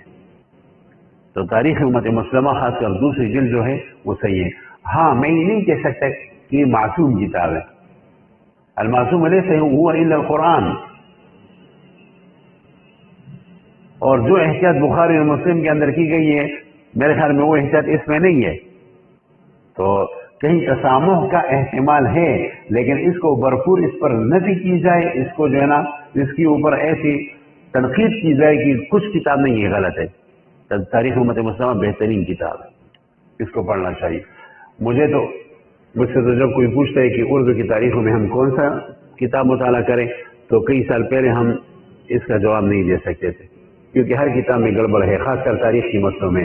اب میں اس کا جواب دیتا ہوں کہ مولانا اسماعیل ریحان صاحب دامت برکاتہم کی کتاب تاریخ امت مسلمہ کو پڑھے، اور اسی طرح شیر خوارزم کو پڑھے، اور اسی طرح فاتح قدس کو پڑھے، سلطان صلاح الدین ایوبی کی سوانح کو. تو ان چیزوں کو پڑھنا چاہیے. تو یزیدیوں کہ ہاں یہ کتاب مجروح ہے اس کی طرف نہیں دیکھنا چاہیے. سمجھ میں آ رہی بات نا؟ اچھا، مشاجرات کے بارے میں ہمارا موقف کیا ہے؟ یاد رکھیں اہل سنت والجماعت، جمہور اہل سنت والجماعت علماء دیوبند کا عقیدہ یہ ہے کہ حضرت علی بھی مجتہد تھے، حضرت معاویہ بھی مجتہد تھے رضی اللہ عنہما. لیکن یہ آپ نے اصول فقہ کی کتابوں میں پڑھا ہے کہ مجتہد کبھی مصیب ہوتا ہے اور کبھی مختی ہوتا ہے. تو حضرت علی مجتہد مصیب ہے، اور حضرت معاویہ مجتہد مفتی ہے. وللمفتی اجر واحد وللمصیب اجران. اور دونوں طرف سے یہ جو جھگڑا تھا یہ کرسی کے لیے نہیں تھا اور نہ خلافت کے لیے تھا، صرف احقاق حق کی نیت پر تھا. سمجھداری بات نا؟ اور باقی اس بارے میں ہمیں سکوت کرنا چاہیے. دونوں طرف کے حضرات جو تھے ہمارے لیے انتہائی قابل قدر ہے، ہمارے سروں کے تاج. لہذا صفحہ نمبر 77 پر اگر آپ دیکھیں تو میں نے سلف کی کچھ اقوال جنگ جمل اور جنگ صفین کے حوالے سے نقل کی ہیں. دیکھیں قال محمد بن نظر ذکروا اختلاف اصحاب محمد عند عمر بن عبدالعزیز. عمر بن عبدالعزیز کے سامنے ان جنگوں کا ذکر ہوا. فقال امر اخرج اللہ ایدیکم منہ ما تؤمنون السنتکم فیہ. جس کام سے اللہ تعالیٰ نے تمہارے تلواروں کو محفوظ رکھا ہے تو اپنی زبانوں کو کیوں اس میں ڈالتے ہو؟ یعنی اس میں سکوت کرو. کتنا معتدل موقف ہے، بہترین موقف ہے. اچھا آگے، وسئل عمر بن عبد العزيز عن علي وعثمان رضي الله عنهما والجمل وسفين وما كان بينهم فقال تلك دماء كف الله يدي عنها وأنا أكره أن أغمس لساني فيها. ترجمہ خود دیکھ. آگے، وقال الامام القرطبی رحمہ اللہ، امام قرطبی فرماتے ہیں وقد سئل الحسن البصری عن قتالهم فقال قتال شهده اصحاب محمد صلى الله عليه وسلم وغبنا وعلموا وجهلنا واجتمعوا فاتبعنا واختلفوا فوقفنا. قال المحاسبي، امام حارث محاسبی فرماتے ہیں فنحن نقول كما قال الحسن البصري ونعلم ان القوم كانوا اعلم بما دخلوا فيه منا ونتبع ما اجتمعوا عليه. جس کام پر صحابہ مجتمع ہم اس کو لیتے ہیں. ونقف عندما اختلفوا فيه، اور جہاں اختلاف ہے وہاں توقف کرتے ہیں. ولا نبتدع رأي منا، اپنی طرف سے بدعت نہیں کرتے. اللہ اکبر، یہ ہے اعتدال. علماء دیوبند کا یہ موقف ہے. اچھا، وَنَعْلَمُ أَنَّهُمْ اجْتَهَدُوا وَأَرَادُوا اللَّهَ عَزَّ وَجَلَّ، ہمیں پتہ ہے کہ اصحاب جنگ جمل، اصحاب جنگ صفین دونوں کا ارادہ اللہ تعالیٰ کی ذات کا تھا اور اجتہاد کیا تھا. اذ كانوا غیر متہمین فی الدین، کیونکہ دونوں طرف کے لوگ متہم فی الدین نہیں تھے، منافقین اس میں نہیں تھے، اور جو منافقین تھے عبداللہ بن سبا وہ تو الگ لوگ ہیں. وَنَسْأَلُ اللَّهَ التَّوْفِيقَ، جن کا قول ہے. 14 نمبر پر یہ ترجمہ خود آپ دیکھ لیا کریں، ٹھیک ہے، تکرار میں. قال الشافعي وغيره من السلف تلك دماء طهر الله عنها أيدينا فلنطهر عنها ألسنتنا. جہاں سے ہمارے ہاتھ اللہ تعالیٰ نے محفوظ رکھے، ہم اپنے زبانوں کو اس کے اندر کیوں ڈالے؟ قال الامام القرطبی، چلو مولوی صاحب پڑھو. لا يجوز أن ينسب إلى أحد من الصحابة خطأ مفهوم به، كانوا كلهم اجتهدوا فيما فعلوه وأرادوا الله عز وجل وهم كلهم لنا أئمة، وقد تعبدنا بالكف عما شجر بينهم وأن لا نذكرهم إلا بأحسن الذكر لحرمة الصحبة ولنهي النبي صلى الله عليه وسلم عن قتلهم وأن الله غفر لهم ما أخبر بالرجاء عنهم. پڑھو یہ ترجمہ بھی پڑھو. ترجمہ فرماتے ہیں کہ صحابہ میں سے کسی کی طرف یقینی طور پر خطا کی نسبت درست نہیں ہے. ان دونوں نے جو معاملہ کیا ہے وہ اپنے اتحاد کی بنیاد پر کیا ہے اور اللہ تعالیٰ کی رضا کے لیے کیا ہے، اور صحابہ سب کے سب ہمارے لیے مقتدار ہیں اور ہمیں ان کے مابین جو لڑائیاں ہوئی ہیں ان کے منع کا حکم ہوا ہے. اور ایک ان کا ذکر اچھے طریقے سے کرے کہ صلی اللہ علیہ وسلم کی شوکت حاصل ہے، اور دوسرا یہ کہ آپ صلی اللہ علیہ وسلم نے ان پر سب ستم سے نہیں فرمایا ہے اور اللہ تعالیٰ نے ان کی بخشش کی اور ان سے اپنے رضامندی ظاہر کی. اس کے بعد حضرت معاویہ رضی اللہ عنہ کے مابین بات کیا کی وجہ سے قواعد کا ذکر معلوم وجود میں آیا. اور یہ منظر اس کا ہے کہ حضرت معاویہ رضی اللہ عنہ کی باہمی مصالحت کے لیے دو حکم حضرت عمرو بن العاص اور حضرت موسیٰ رضی اللہ عنہ مقرر ہوئے. جب ان حضرات نے ایک مناسب فیصلہ کیا تو بعض لوگ وہاں موجود تھے جنہوں نے حکم اللہ کا نعرہ لگایا اور مسجد سے اٹھ گئے اور ساتھ یہ بھی کہا کہ حضرت معاویہ رضی اللہ عنہ کافر ہو گئے کیونکہ انہوں نے اللہ تعالیٰ کی کتاب کے علاوہ مختلف حضرات کو حکم بنایا جو کسی بھی حالت میں قابل قبول نہیں. اور اسی وقت حضرت رضی اللہ عنہ کی فوج سے تقریباً 12,000 آدمی جدا ہو گئے. یہاں سے قواعد کا ذکر وجود میں آیا. بعد میں حضرت اب یہاں سے اسلام کے اندر جو دوسرے رؤوس الفرق پیدا ہوئے ہیں ان کا ذکر شروع ہو رہا ہے اور یہ بحث بہت اہم ہے. میں نے تمام باطل فرقوں کا ذکر جزءاً نہیں کیا کیونکہ یہ رؤوس الفرق ہے اور باقی اکثر فرقے انہی فرقوں سے نکلے ہیں. تو جب جنگ صفین میں حضرت معاویہ اور حضرت علی کی مذاکرات کا وقت آیا اور اس پر اتفاق ہوا اور ثالثین مقرر ہوئے تو حضرت علی کی فوج کے اندر کچھ متعصبین تھے جن کو خوارج کا نام دیا گیا بعد میں. انہوں نے کہا ہم ان مذاکرات کو نہیں مانتے اور 12,000 کی تعداد میں وہ کوفہ کے حرورہ مقام کے اندر الگ ہو گئے اور وہ اتنے غلو کر گئے کہ حضرت علی نے بھی قرآن کا مخالفت کیا اور حضرت معاویہ نے بھی قرآن کا مخالفت کیا کیونکہ اللہ عز و جل فرماتے ان الحکم الا للہ. لہٰذا یہ دونوں کافر ہو گئے اور جو ثالثین ہیں وہ بھی کافر ہو گئے. ان کا موقف تھا کہ مرتکب کبیرہ کافر ہوتا ہے. ان کے مباحثے کے لیے حضرت علی نے خود بھی ان سے بحث کیا، حضرت عبداللہ بن عباس کو بھیجا، لیکن کسی کی نہیں مارے۔ جو اللہ علیہ وسلم کی ڈیری پر بیٹھتے وہ کس کا مانتا ہے؟ یہاں سے خوارج کی فرقے کی تاسیس ہو گئی اور خوارج کا فرقہ پیدا ہو گیا، اور اس کی وجہ سے بہت بڑا نقصان ہوا۔ اس فرقے کے بعد جب یہ فرقہ پیدا ہوا تو حضرت علی رضی اللہ تعالیٰ عنہ دنیا سے تشریف لے گئے۔ ان کے بعد خلافت حضرت حسن رضی اللہ تعالیٰ عنہ کے ہاتھ میں آ گئی۔ 6 مہینے حضرت حسن رضی اللہ تعالیٰ عنہ کے ہاتھ میں خلافت تھی، لیکن پھر بھی جنگ کا خطرہ اٹل نہیں تھا، کیونکہ اسباب تو ابھی تک باقی تھے جنگ کے۔ تو حضرت حسن رضی اللہ تعالیٰ عنہ کے بارے میں رسول اللہ صلی اللہ علیہ وسلم نے ایک پیشن گوئی دی تھی۔ یہ بخاری شریف کی حدیث ہے کہ حضور نے فرمایا تھا کہ میرے اس بیٹے کی وجہ سے امت کے فرقوں میں مصالحت ہوگی۔ امام بخاری نے یہ روایت نقل کیا ہے، فرماتے ہیں کتاب الصلاح میں کہ فصالحه قال الحسن البصری ولقد سمعت ابا بکر یقول رأيت رسول اللہ صلی اللہ علیہ وسلم على المنبر والحسن بن علی الى جنبه وهو يقبل على الناس مرة وعليه اخرى۔ حضور کے ساتھ منبر کے پاس بیٹھے ہوئے تھے تو کبھی اپنے بیٹے کو دیکھتے، پوتے کو، نواسے کو، اور کبھی لوگوں کی طرف متوجہ ہوتے، اور وہ یقول فرما رہے تھے ان ابنی هذا سید ولعل اللہ ان یصلح به بین فئتین عظیمتین من المسلمین۔ یہ پیشن گوئی تھی اور وہی پیشن گوئی سامنے آئی۔ چنانچہ حضرت حسن نے معاویہ رضی اللہ عنہ کے ہاتھ پر بیعت کیا، اور اس وجہ سے بیعت کیا کہ مزید خون خراب مسلمانوں کا میں نہیں چاہتا۔ وہ حضرت حسن دست بردار ہو گئی خلافت کے مسئلے سے۔ اس کی وجہ سے، اس خیر کی فیصلے کی وجہ سے سب لوگ متفق ہو گئے حضرت معاویہ پر۔ لیکن جو لوگ حضرت حسن اور حضرت علی کی فوج میں تھے، یعنی وہ بعض منافقین سخت قسم کے، تو ان کو پتہ چل گیا کہ اب ہمارا پیسہ نہیں چلے گا، ہمارا سکہ نہیں چلے گا، تو وہ الگ ہو گئے، گھروں میں بیٹھ گئے۔ خوارج کا فرقہ تو پہلے سے بنا ہوا تھا، تو یہ لوگ گھروں میں بیٹھ گئے تو عبادت کرنے لگے۔ تو لوگوں نے کہا کہ تم تو سیاسی لوگ تھے، فوج میں حصہ لینے والے تھے، یہ لوگ تم نے کیا کر لیا؟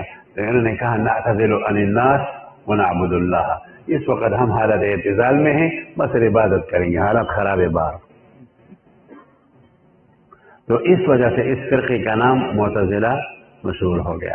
چنانچہ ان کی وجہ تصویر کی طرف ابو الحسین الملتی نے اپنی کتاب التنبیہ فی الرد علی اہل الاہواء والبدع کے اندر لکھا ہے، صفحہ نمبر 82 پر دیکھیں، وَهُمْ سَمَّوْا أَنفُسَهُمْ مُعْتَزِلَةً وَذَلِكَ عِنْدَمَا بَايَعَ الْحَسَنُ بْنُ عَلِيٍّ الْمُعَاوِيَةَ وَسَلَّمَ إِلَيْهِ الْأَمْرَ اعْتَزَلُوا الْحَسَنَ وَالْمُعَاوِيَةَ وَجَمِيعَ النَّاسِ وَكَانُوا مِنْ أَصْحَابِ عَلِيٍّ وَلَزِمُوا مَنَازِلَهُمْ وَمَسَاجِدَهُمْ وَقَالُوا نَشْتَغِلُ بِالْعِلْمِ وَالْعِبَادَةِ وَسُمُّوا بِذَلِكَ مُعْتَزِلَةً۔ اس وجہ سے معتزلہ مشہور ہو گئے، کیونکہ معتزلہ کا معنی ہے الگ الگ رہنا، یہ ایک وجہ تسمیہ ہے۔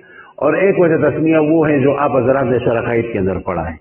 امام حسن بصری کی مجلس میں واصل بن عطا تھا، اور واصل بن عطا کے سامنے حسن بصری نے ایک مسئلہ فرمایا کہ اگر کوئی گناہ کبیرہ کرے تو پھر بھی وہ مومن فاسق رہتا ہے، مومن بھی ہے اور فاسق بھی ہے۔ جیسے کہ نہیں وہ ایمان سے نکل گیا، وہ فاسق بن گیا۔ حضرت حسن بصری نے اس کے اوپر رد کیا کہ ایسی بات نہیں ہے۔ تو واصل بن عطا اپنے دوستوں کے ساتھ اٹھا اور کہا کہ ہم وہاں بیٹھ جائیں گے، اور اپنا حلقہ الگ کیا اور کہا نعتذر عن الناس۔ اور حضرت حسن بصری نے بھی فرمایا اعتذر عن واصل بن عطا، یہاں سے معتزلہ کے نام سے یہ فرقہ مشہور ہو گئے۔ سمجھاری بات ہے، یہ دونوں وجہ تسمیہ ہیں۔ میں اس میں تطبیق یہ کرتا ہوں کہ اصل بنیاد تو معتزلہ کا حضرت حسن اور حضرت معاویہ کے دور سے پڑا، لیکن شہرت پھر واصل بن عطا کے دور سے ہوئی۔ یہ دونوں درمیان تطبیق ہے۔ تو یہ معتزلہ اس لحاظ سے پھر مشہور ہو گئے۔ اس کے بعد جو دوسرے فرقے پیدا ہوئے ان میں خاص کر ایک فرقہ تھا مرجئہ کا۔ مرجئہ کا فرقہ کن سے مشہور ہوا؟ تو مرجئہ کے بارے میں آتا ہے کہ اصل میں محمد بن حنفیہ، حضرت علی رضی اللہ تعالی عنہ کی اہلیہ محترمہ حنفیہ بی بی تھی، ان کے بدن سے 2 بیٹے پیدا ہوئے تھے۔ ان کے بدن سے ایک بیٹا پیدا ہوا تھا محمد، اور محمد کے بدن سے 2 بیٹے پیدا ہوئے تھے۔ ایک کا نام تھا عبداللہ، ابو حاشم عبداللہ، دوسرا کا نام تھا حسن۔ تو یہ ابو حاتم عبداللہ اس سے یہ اعتزال کی رؤوس میں شمار ہوتا تھا، معتزلہ کی رؤوس میں. اور حسن نے یہ کیا کہ اکثر لوگ کہتے تھے کہ بھائی یہ جو ہم عمل کرتے ہیں تو عمل کرنے کی وجہ سے آدمی جو ہے نا ایمان سے اگر عمل نہ کرے تو آدمی ایمان سے نکل جاتا ہے. تو وہ اس پر بہت غصہ کرتا ہے کہ بھائی عمل کے ترک کی وجہ سے بندہ ایمان سے نہیں نکلتا. والایمان عبارت عن التصدیق القلبی، والایمان عبارت عن التصدیق القلبی. اور اس بات کو ہر جگہ وہ کہتا تھا تاکہ لوگوں کے عقیدے صحیح ہو. تو حسن یہ جو تھا حسن بن محمد بن حنفیہ، اس کی بات صحیح تھی کہ ایمان عبارت ہے تصدیق قلبی سے، لیکن اس سے بعد میں فتنہ شروع ہوا. بعد کے لوگوں نے کہا کہ اصل چیز تصدیق قلبی ہے اور ایمان ہے، عمل کی کوئی حیثیت نہیں، عمل حضر ہے. ایک مرتبہ کلمہ لا الہ الا اللہ محمد رسول اللہ پڑھو، بعد میں جو بھی عمل کرو وہ آپ کی مرضی ہے. زنا کا ارتکاب کرو، سرقے کا ارتکاب کرو، قتل بالنفس کا ارتکاب کرو، آپ ایک منٹ کے لیے بھی جہنم میں نہیں جائیں گے، صرف ایمان کی دولت لے جانا چاہیے. بس ادھر سے مرجعہ فرقہ کی ابتدا ہوئی. اور امام ابو حنیفہ رحمۃ اللہ علیہ فرماتے تھے کہ ایمان عبارت ہے تصدیق قلبی سے، لیکن وہ فرماتے تھے کہ عمل ضروری ہے ایمان کے لیے. تو عمل وہ فرماتے تھے اگر کسی نے بدعملی کی تو اس اب بدعملی کی وجہ سے جہنم میں جائے گا. لیکن حسن بن محمد بن حنفیہ کی متبعین کا قول یہ تھا کہ نہیں، ایک مرتبہ کلمہ پڑھو لا الہ الا اللہ محمد رسول اللہ، ایمان لے آؤ، پھر بدعملی کا کوئی نقصان نہیں. تو دونوں میں فرق ہوا. اس وجہ سے محققین فرماتے ہیں کہ مرجئہ کے دو قسم ہیں، ایک مرجئۃ البدع ہے، ایک مرجئۃ السنہ. مرجئۃ البدع سے مراد یہی لوگ ہیں مرجئہ، اور جو مرجئۃ السنہ ہے وہ احناف ہو سکتے ہیں. مرجئۃ السنہ اصل میں ارجع یرجع ارجاع کا معنی تاخیر. فالاحناف ايضا اخروا العمل عن التصديق القلبي كما مرجئة البدع اخروا العمل عن التصديق القلبي.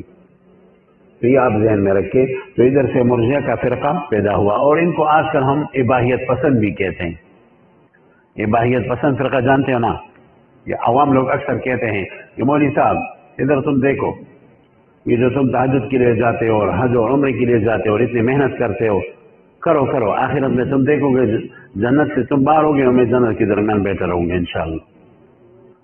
یہ بہت بڑی قبیح ضرورت ہے کہ گناہ بھی کرو اور پھر سینہ زوری بھی کرو، چوری بھی اور سینہ زوری بھی، کہ اللہ کے حکموں کو چھوڑو اور پھر اس کے باوجود جو ہے نا تم یہ کہو کہ میں جنت کے درمیان میں بیٹھوں گا اور تو جنت سے باہر ہوگا. اس کو اباحیت پسند کہتے ہیں، مباحین، اور یہ خطرناک فرقہ ہے.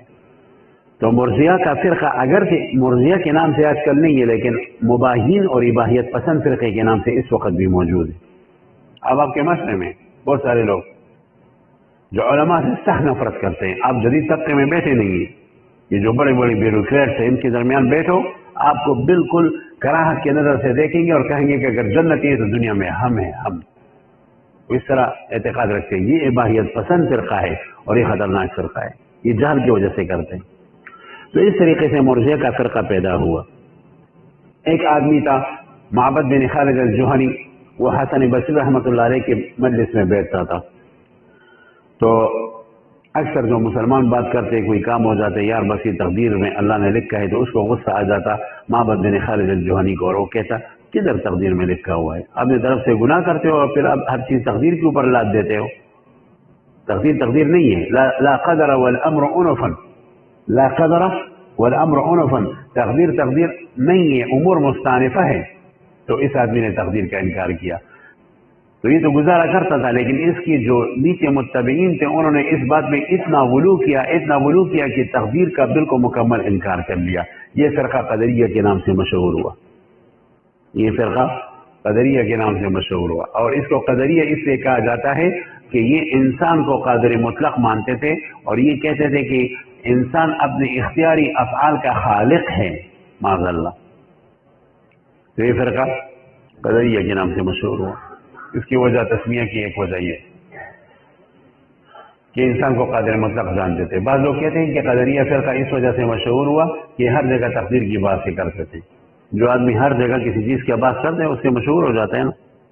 ہاں، جو آدمی زیادہ چائے پیتا ہے اس کو کیا کہتے ہیں؟